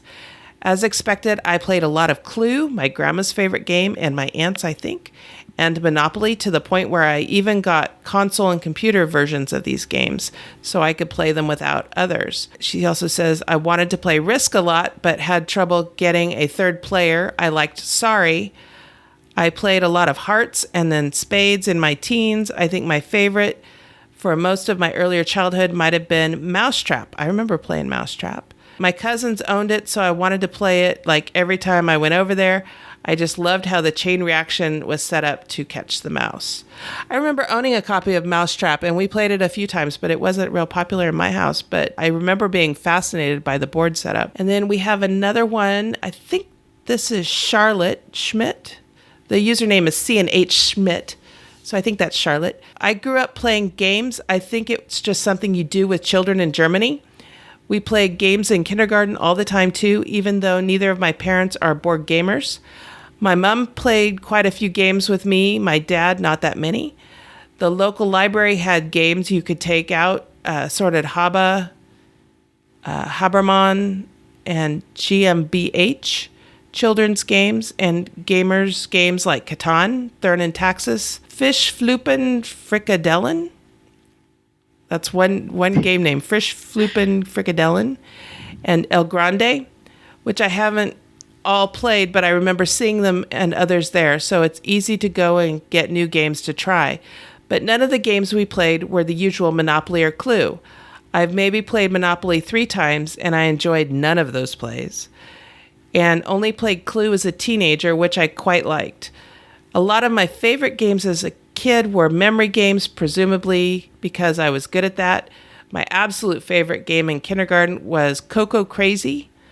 A bit later, Ramses II, both memory games. A hit to play with my mom was the push your luck game Kleinfisch. So yeah, Charlotte is from Germany, so that's why a lot of these maybe not sounding familiar to American ears.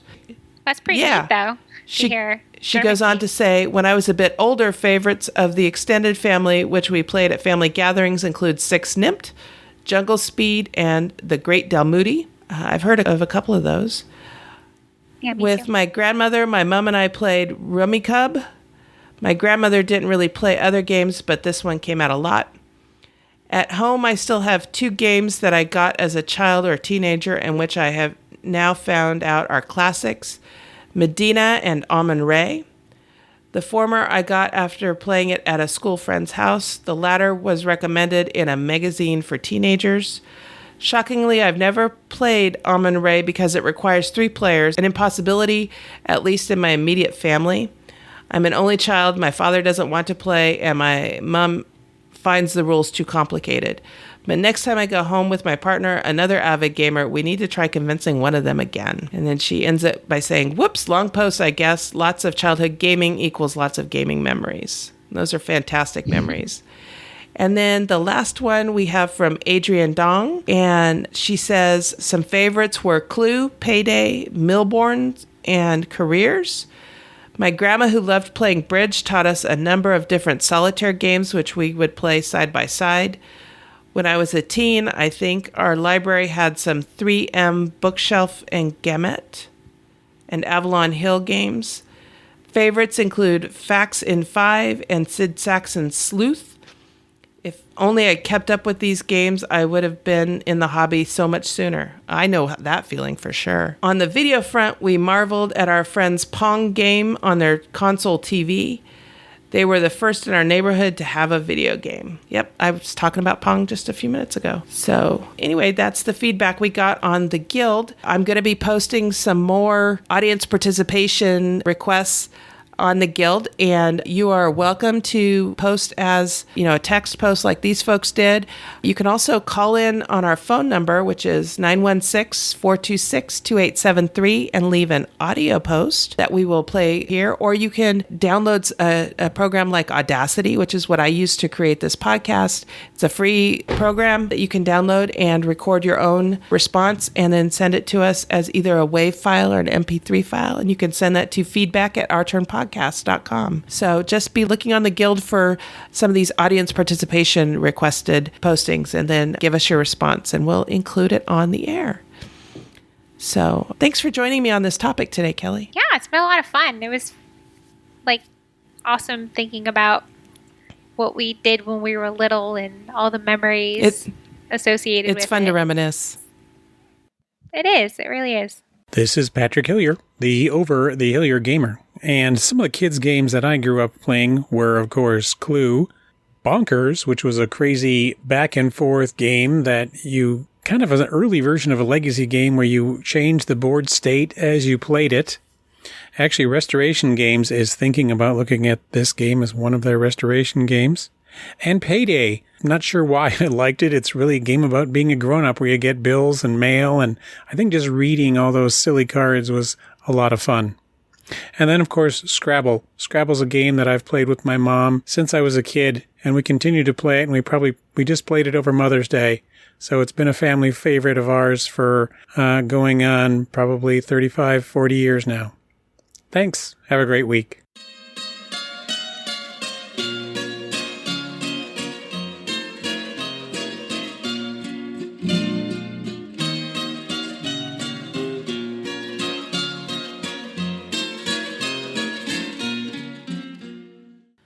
All right, so today I am joined by two very special guests. One you will know from her ongoing appearances on this show, and that's my co-host, Sarah. Hi, Sarah. Hey. Hello. And the other very special guest is her husband, Will Reed, who is joining us today to talk about Sarah and Will's new game called Oaxaca. Welcome back to the show, Will. Well, thanks for having me. So tell us, what's going on with Oaxaca? Well, we're getting prepared to launch it June 12th, going for, do we even know how many days? I think it's going at least a few days into July, like July 3rd or something. Mm-hmm. It's a game that involves cards and dice. It's making a engine using those types of components. In the game, you roll your dice, and with the dice, you can choose to gather materials, which go into your workshop, and then you have to use those dice to get the cubes that you put on those cards taken off to show that you've made the handicrafts. Yeah. Which go into your market stall, which you then can use for special abilities where all the engine building comes in. We've steeped the entire game in the region of Oaxaca, specifically their artisan handicraft makers. It's a big tourist trap for people to go and see. Many of these crafts date back pre-Hispanic. Yeah. So it's one way for them to keep their culture alive. In a lot of cases, they don't even use some of the crafts they make. It's more about retaining the culture and then sharing it with everybody else. So we're trying to get all those type of aspects of it into the game. Do you have any information on the history of Oaxaca and why crafting is such a big deal down there? For the most part, it's all about... It wasn't a big deal until they had an international highway put in that allowed for a lot of people from other countries to look and explore the region. And many of the crafts, as I mentioned before, were pre-Hispanic. So think Aztec, Mayan, those type of cultures that were in the region were carried on. Many of the crafts were done in specific villages because they were created as tributes to their main capital. I think Aztec is probably the biggest one there. Yeah. So that's where the specialization of these handicrafts came in. They were designed as, tribute. In today's modern times, they're done more as tourism because that brings in a lot of foreign money into the region and supplements these families' incomes. Yeah, I want to say I read that I think it's nearly 40% of Oaxaca's economy. Mm-hmm. 40% of their economy comes from tourist trade. So now they do make a lot of these things very specifically to sell to tourists, and otherwise they won't use a lot of it for themselves. Now, where in Mexico is Oaxaca located? Do you remember? It's southern. Yeah, southern Mexico. Okay. My geography's terrible. I don't even know. For the United States, don't ask me, but I do remember it was in southern Mexico. Okay. So this is going live on the 12th of June. And Yes. you said the mechanics are engine building? Anything else?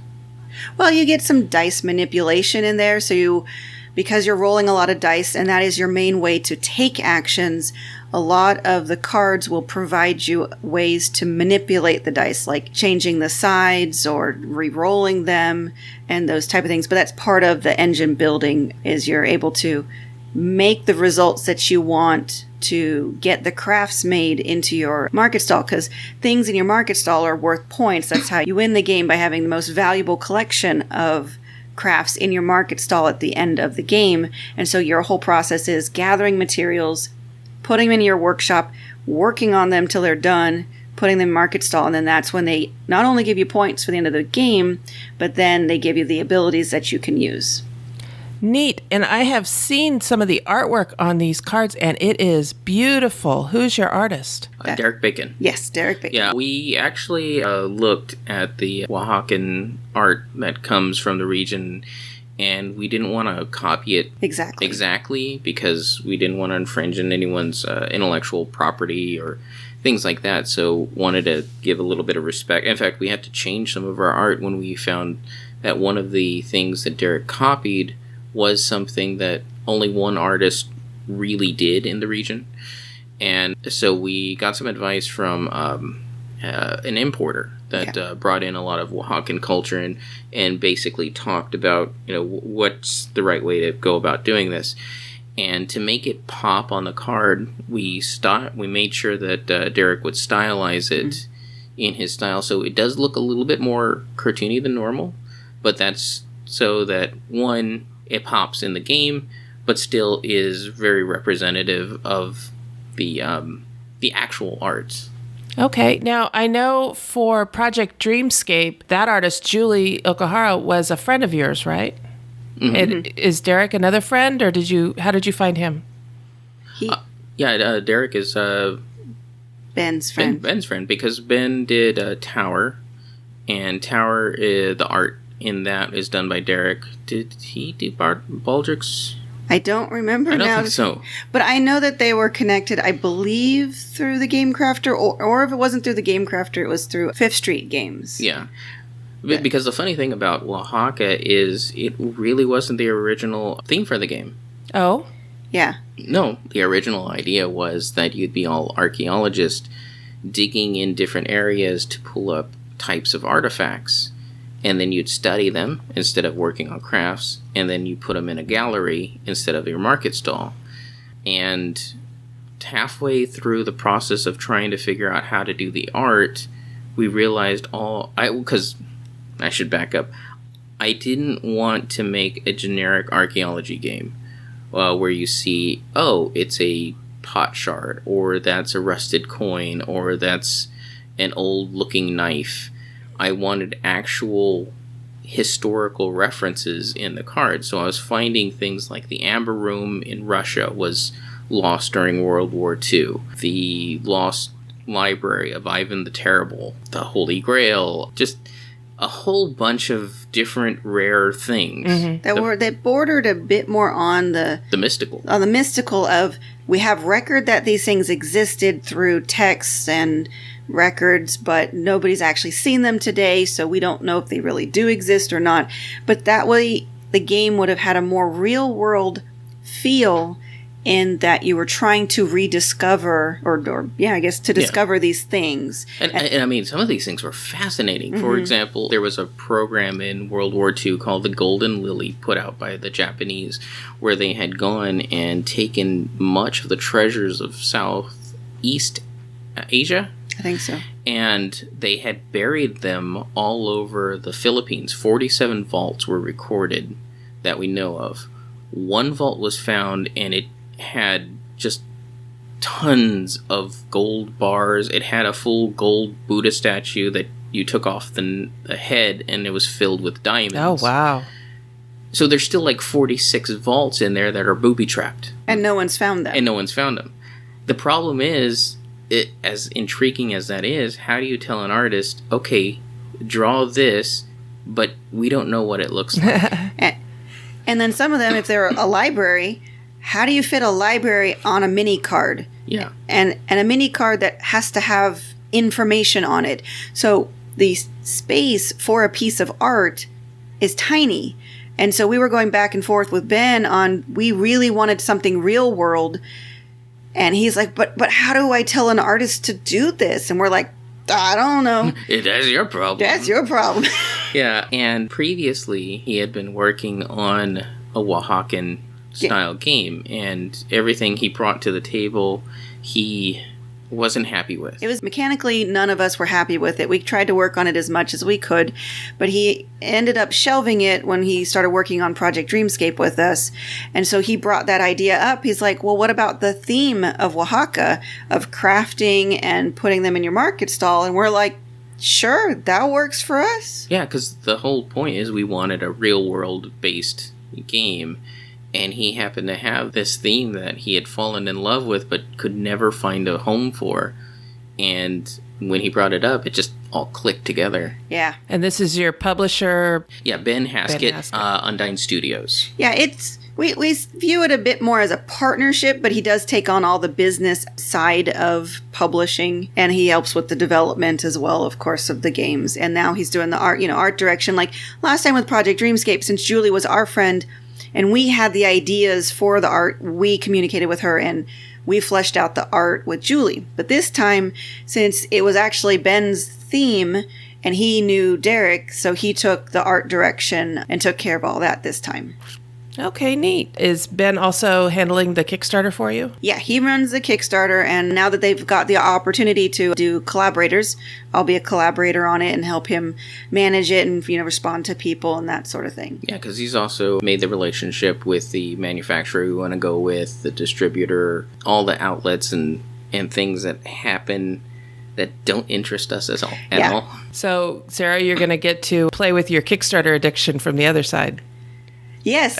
On Project Dreamscape, Ben every now and then let me look in the back door, and because he needed my help responding to comments a couple of times, but I logged in on his account, which is very different. But now I get to do it through my account and see what it's like, on the other side of it. So I'm very excited to be able to help with that and be able to keep up on interacting with people. Okay, neat. So we are going to definitely have a link to your Kickstarter in the show notes, because by the time this episode drops, it will be live. Yay. And so if anybody is interested in a direct link to their Kickstarter, just go to ourturnpodcast.com/Oaxaca. And how do you spell Oaxaca, Sarah? It is OAXACA. No. Yes. Yes? I did it. And then you said no right afterwards. I know. So again, that's OAXACA. Okay, great. Oaxaca. Because that's what I'm Oaxacan about. It's funny how much that came up in playtesting where people started saying Oaxaca, and then you got Christopher Oaxacan, Oaxacan on Sunshine. The puns started coming out. So how much playtesting did you do with this game? I think pretty much once Project Dreamscape, the Kickstarter ended in March of 2015, we started working on, at that time, In the Ruins. And so that would be about a year and a half, a little more than a year and a half. Yeah, closer to 2 years. Close to 2 years of development. Because remember, Project Dreamscape was February to March. Yeah. And it's now June. Oh, that's true. Yeah. So yeah, it's more than 2 years now. More than 2 years. Wow. That's a long time to be working on a single project. Yeah. This one was bigger. Yeah, it just took a little bit more. We had a lot more stumbling points where things just really weren't working, but it took a long time to figure out why it wasn't working. It was also not an easy game to do a print and play for. Otherwise, I think we might have been able to get more feedback earlier on. But for a long time, we were just reliant on our once-a-month meetings to get together with other people to play test. And Will and I would play test as much as we can, but at a certain point, both of our ideas are exhausted. Yeah, we're too close to the project, too. And like, well, I fixed everything. It's perfect. And then Only to take it to the meeting and find, oh, yeah, that's pretty broken. Yeah. Yeah, then almost 2 years of development and play testing. And are you finding in your game development group that that's pretty much standard timeline for game development? It really depends on the game. So, like, Project Dreamscape was such a small game. It was 54 cards to start with, that it only took like 4 months of development because it was so tight. There was nothing else to it until we got closer to the Kickstarter. And then at the end, like the last month, we decided to develop a couple more ideas. But while it added 54 more cards, it only added 3 new concepts to the game. So it wasn't as difficult to develop. Whereas with Oaxaca, there's over 120 cards. You've got dice, you've got the tourist cards, and you got 5, and then of the 120 cards, that's 5 different handicraft types, and they all have different abilities, and certain ones were harder to tweak and fine-tune than others. So it's just, there was a lot more complexity to... And we're not even talking about the solo. And then only recently we figured out the solo, because early on we always try to push the boundaries of every game we design, both to single player and then up to the 5 and 6 player. But there's a reason why most games are 2 to 4. It just, they work better there. So we couldn't get Oaxaca up to 5. It just did not feel good. And when we tried to do the solo, it was too early on in the process where it was still so clunky. Nothing was working, and they were still in the ruins at the time. But we had a major breakthrough when we did a play test of Oaxaca. We had a sort of blind, it was an observed blind play test. So Ben, Will, and I all sat and watched a bunch of people, 4 people play the game, and we didn't teach it to them. They tried to learn it through our rules. It was very nerve-wracking for me because I'm like, oh my God, our rules suck. Is my baby ugly? And my baby's ugly. Stop slapping my ugly baby. It's ugly already, I know. But we got some of the best feedback we'd ever gotten on how to streamline the game, and after that it just rocketed up. And then we sent out preview copies to reviewers, and one of the reviewers, Cathy, she tweeted out to me, she's like, oh, I wish it had solo play because my husband's away and I really want to play Oaxaca right now. And I told Will that, and Will just started thinking. 5 minutes later, I had some rough rules for it. I slapped it down and I think that works. And for the most part, it's only been tweaked a little bit since then. And she helped us with solo play testing, as well as some of my friends in Ohio, Noreen and Owen. We sent them a copy so that they could help, they do quality assurance for their day jobs. Thankfully, they like it. So they were helping us with looking over the game components and the rules. And once we got the solo down, I'm like, hey, I know you guys are 2 people, but would you play solo? And they're like, yeah. So they each played it, and we got good feedback on that. And yeah, I think it's really set. It's now the problem is to make it good solo play, we need to add another 10 cards. 10 cards and a mat. 10 cards and a mat. So unfortunately, those components will be a stretch goal, but if we don't meet the stretch goal, they'll still be included in the rules. It's just people will have to change some of the abilities in their head, kind of like what they had to do with Project Dreamscape, but it's only like 2 or 3 things. Mm-hmm. What are the backing levels for this Kickstarter? Do you have those? Yes. So $30 will get you the base game. Then $50 gets you the base game and the playmat. Now, as of this recording, we don't know what the playmat looks like. We may not have the art for that until the Kickstarter starts, because we're still waiting for the cover art, which is much more important. But we had great success with the playmat for Project Dreamscape, and Ben really likes them, so we always do that. And then what I know a lot of people are interested in is for $100, you get the base game, the playmat, a nice wood carved box, and 4 wood carvings from Oaxaca. They will actually be made by artisans in Oaxaca, and there'll be 4 included, and you can use those as your player meeple instead of the meeples that come in the game. And they're going to be all different because these are all handcrafted, so no one set is going to be like anyone else's. Oh, that's neat. Yeah. So we're really excited about that. I think that's going to be a lot of value. I mean, it is just a special edition. There's no gameplay differences, nothing substantially different about the game because you still get the base game. It's a collector's edition. So for those people who want something a little bit nicer, I know I love the wooden box for Project Dreamscape, so really looking forward to this one. Well, that's neat. I am so looking forward to being able to play the game and to see how your Kickstarter does. I'm sure it's going to do great. We're hoping so. Do you guys have any other games in the pipeline? Oh, yes, we do. We were working on a game called Reaching Angel's Nest, but we are going to rename it to Reaching Haven's Vault. It is a steampunk airship race to the finish style game, which is not our normal type of game, but that's because it has a very puzzly spatial aspect. Everybody is an airship captain, and you have a cargo hold that's really limited in space. It's a grid. 3x3 grid? 3x3 grid. Now, your goal is to add on improvements to your ship, but these are all experimental designs because you are trying to get to the long-lost floating island of Haven's Vault, which rose above the clouds long ago because there was this big giant war and they wanted to save themselves and all the knowledge, but all that knowledge got lost. So now technology is starting to catch up after the war, and if you can improve your ship and get up there first, then you can, take the civilization into the future.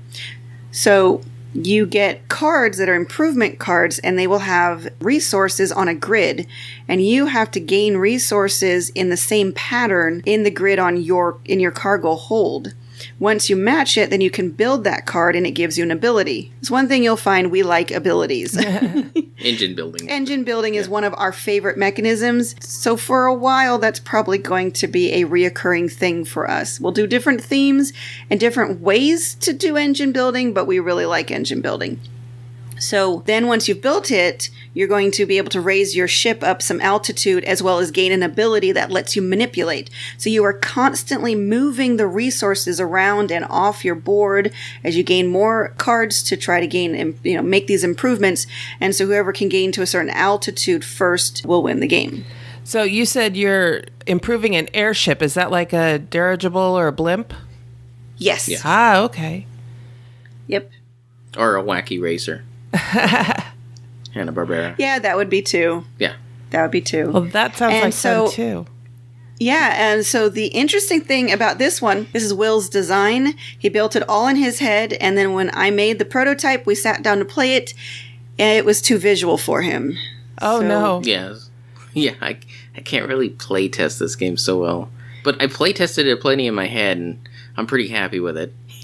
Okay. So, yeah. So the good news then is we've created a solo play, so it's been really easy to play test, and I'm working on revising the files for that so that we can get more feedback soon. However, I've been a little delayed on that because Jen Cant announced a roll and write contest, and I've had an idea rolling around in the back of my head for a couple of months. So I only have the month of June to get it done. So I'm going to take my concept, and I've been working on it diligently, and I'm going to get that done and out to playtesters. So if anyone's interested I don't want to say too much about it because it's supposed to remain anonymous to the judges. It's just I know all 5 of the judges. Small community we've got here. So I'm being very careful not to say too much about it, although back in April or whatever I talked about it first, some people might already know what the concept is. But it's a very interesting, I think, roll and write. It's solo only, so I think that's going to appeal to some people. So follow me on Twitter at EuroGamerGirl, and if you see me tweet out that I'm looking for playtesters for my roll and write, just respond and I'll hook you up with the files. So that's our next goals is, because Will's also really helping with the development because he's normally the idea guy. I'm the developer, but this time I'm being the idea person and he's being the developer. I would call it lead designer. Lead designer. Yeah, I guess so. Because it comes up with the initial ideas, the general structure, trying to come up with the experience that we're going after, and that's all you this time. It's a hat I'm not used to wearing. So do you have a link to the print and play files for this roll and write game? Not yet, but I will. But I have to be a little secretive about handing that out. So that's why I'm saying contact me if you're interested. And in fact, you can contact me now. I'm starting to make a list of people who are interested since Twitter has that nice little list feature. So anybody who indicates that they're interested, I will add you to the list. And when I actually have the files available, I will send them to you. And then my next step is getting Reaching Haven's Vault revised. The Reaching Angel's Nest files are available right now, but I encourage people not to really download those until I'm able to revise them, because I think it'll be really helpful to get feedback for the next round. Yeah, because we throw in a whole nother type of deck that's more for advanced players. Yeah, so Reaching Haven's Vault is going to be a little different in that it will be a little more complex, but it will have a basic deck that you play with for first learning the game, and then once you start getting to know what you're doing, you can add in the advanced cards for a more challenging game. Or just play with the advanced cards. Or you can just play with the advanced cards, yeah. Neat. So once you have those links, we'll put links to those print and play versions in the show notes, and we'll have, you also have a link to the print and play version of Oaxaca, yes? Yes. So Ben was able to put together a very nice print and play, both a black and white and a color, and has the current version of the rules, which I laugh because I would say over the last week we have so many versions of that rule set going around that there's a joke of it's what was it, this is the final okay, this is the final version. Well, this is the final version. This is the absolute final version. This is the absolute total final version. This is the gosh darn it final thing that we're ever going to do rules version. But in all honesty, we're going to be revising the rules way into the Kickstarter and right up till we actually submit to the manufacturer. But so we've just started putting the date. Yeah.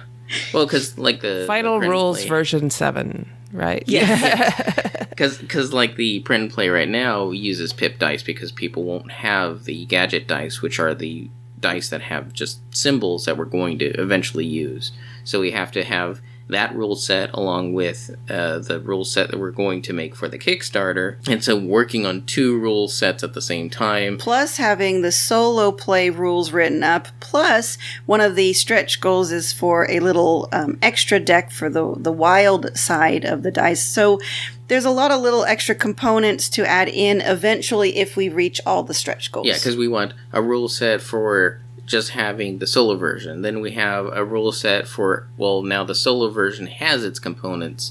And then, like Sarah said, another expansion comes down the line. Yeah. Have that thrown in.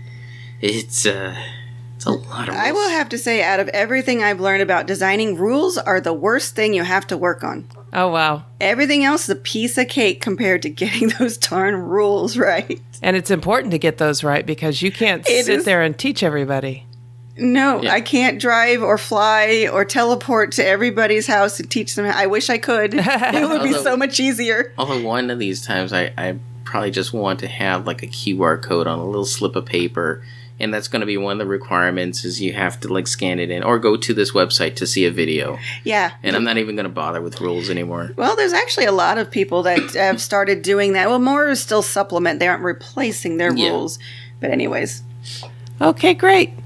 So it's going live June 12th. Yep. And it's going to start at $30?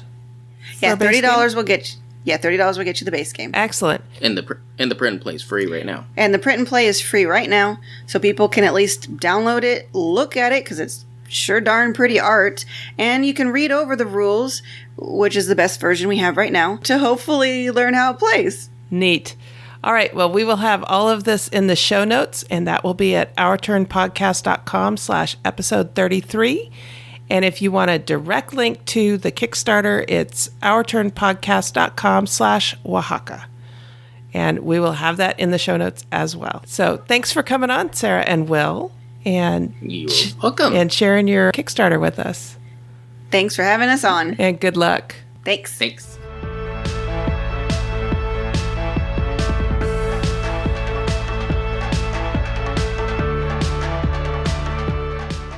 All right. So now we're at the point of the podcast where we're winding things down and talking about what we're looking forward to in the next week or two. So, Kelly, what have you got on your plate in the next week or two? So I have been searching for this game called Outlive. I played it at Essen, and it's a post-apocalyptic Euro game. It's very thematic. The gameplay is super exciting, and the decisions you make are so meaningful. Unfortunately, because I found out about it at Essen this past October, by the time I heard about it, the Kickstarter was already over.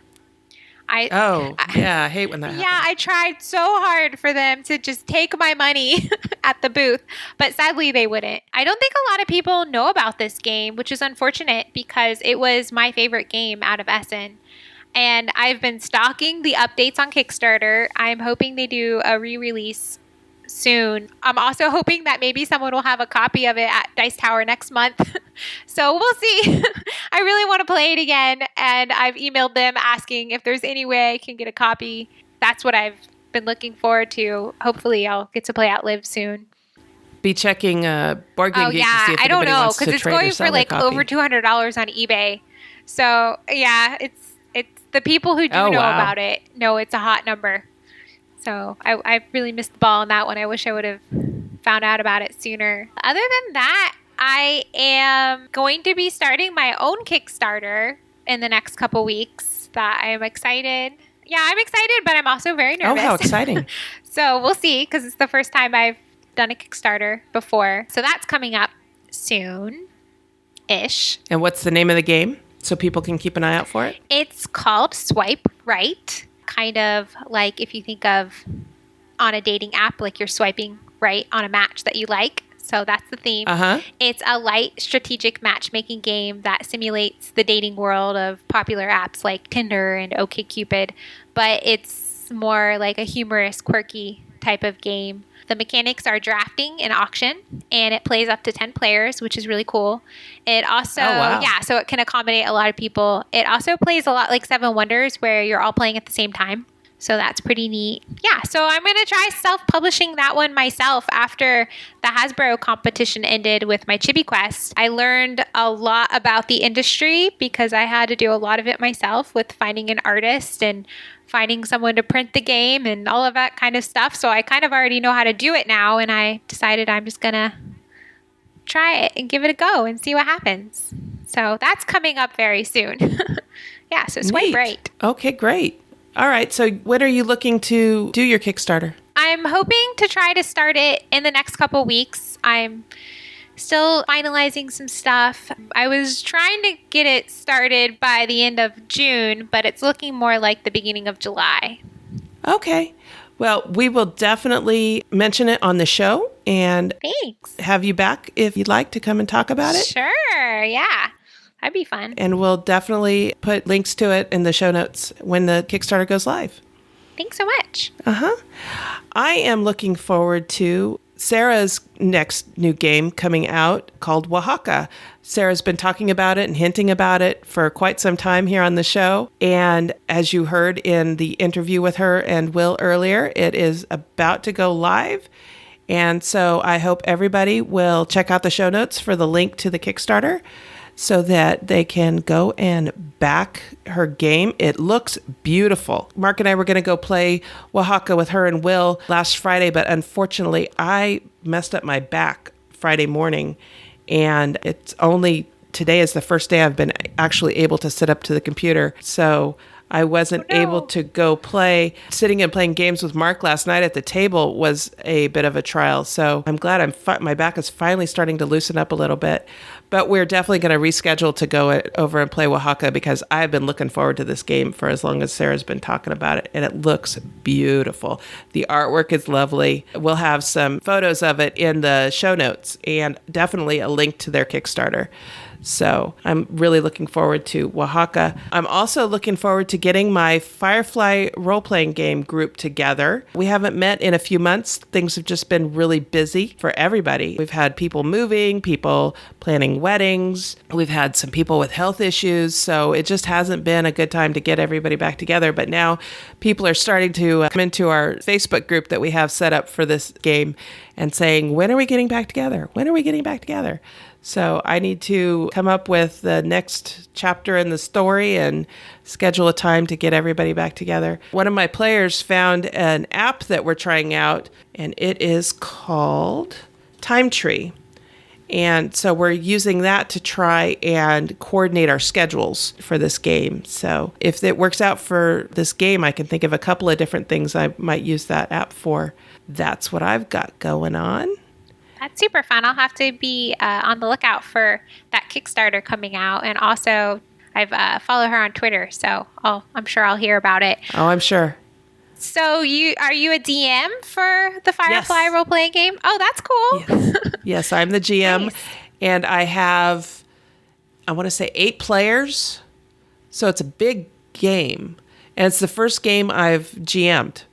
So I GM'd it from the very start. And my husband Mark's involved, and several of our friends are involved, and we're just having a great time with it. They are not playing the characters from Firefly. They're playing their own characters, but they're playing in the Firefly universe. Oh, that's neat. That's really neat. And it's funny because most of them actually started out as former soldiers for the Alliance or former people who were family members of families devoted to the Alliance. Only one brown coat in the entire group, for those that know the Firefly lore. Yeah, absolutely. Yeah, we're just having a great time with it. They've gone on several adventures. I keep threatening to kill them all off. One of the things that's unique about the Firefly role-playing game itself is that it only uses D4s through D12s. It doesn't use D20s at all. And so I tell them, if you see the D20s coming out, know you're going up against the Reavers, which are the boogeyman in the Firefly universe. And the way they're described in the book is as a force of nature. You do not win against the Reavers. Your only chance is to run away from them. Yeah, how well you can get away. Right. And so I tell people, if you see me grab a handful of D20s, you're going up against the Reavers because they've got nothing to compete with that. So, well, that's exciting. Yeah. That you're getting that back going. Yeah. Yeah. And they have had to go up against the Reavers once. So did everyone make it out alive? They did because it was space-based. They were able to run away and outrun the Reaver ship and actually disable it. So they never actually had to go up against the mass of Reavers. They had just one ship. But that was probably a relief. Yeah, it was pretty intense. That particular evening was pretty intense. And then, of course, they have to go up against the Alliance once in a while, and then they have to go up against the bad guys once in a while. They're actually playing right now. The game started 6 months after the events of the Firefly show started. Mm-hmm. And they have now gotten past the point where the Serenity movie was. So the broadcast that Mal put out into the verse about how the Reavers were created, that has gone out recently. And so now they're dealing with the aftermath of that broadcast. Well, cool. That sounds fun. Yeah. Yeah, we have a lot of fun with it. So I'm looking forward to getting them all together. So that was our turn. Now it's yours. Thank you for listening. This episode was recorded on June 5th, 2017, and is written and produced by Cathy Ford and Sarah Reed, with assistance from Kelly North Adams, Will Reed, Roger Bell West, Lizzie Bell, Frank Vicari, and Mark Ford. Next time, we'll be celebrating our 1-year anniversary.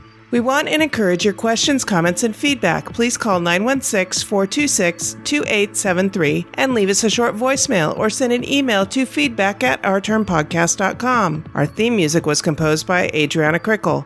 Please check out our show notes to learn more about the composers featured in this episode. The material in this episode is copyrighted under Creative Commons Attribution Non-Commercial No Derivatives 4.0 International License. If you want to learn more about the games discussed in this episode, please visit our website at at OurTurnPodcast.com/episode 33. You can find a list of the games along with links to their listing on BoardGameGeek.com and an affiliate link to buy the games, which also helps to support the show. We are proud members of the Dice Tower Network. You can find out about other shows in the network like Out of Game, Board Gamers Anonymous, or 20 Minutes of Filler by going to DicetowerNetwork.com. Thank you for your support. If you like what you heard, please tell your friends about us.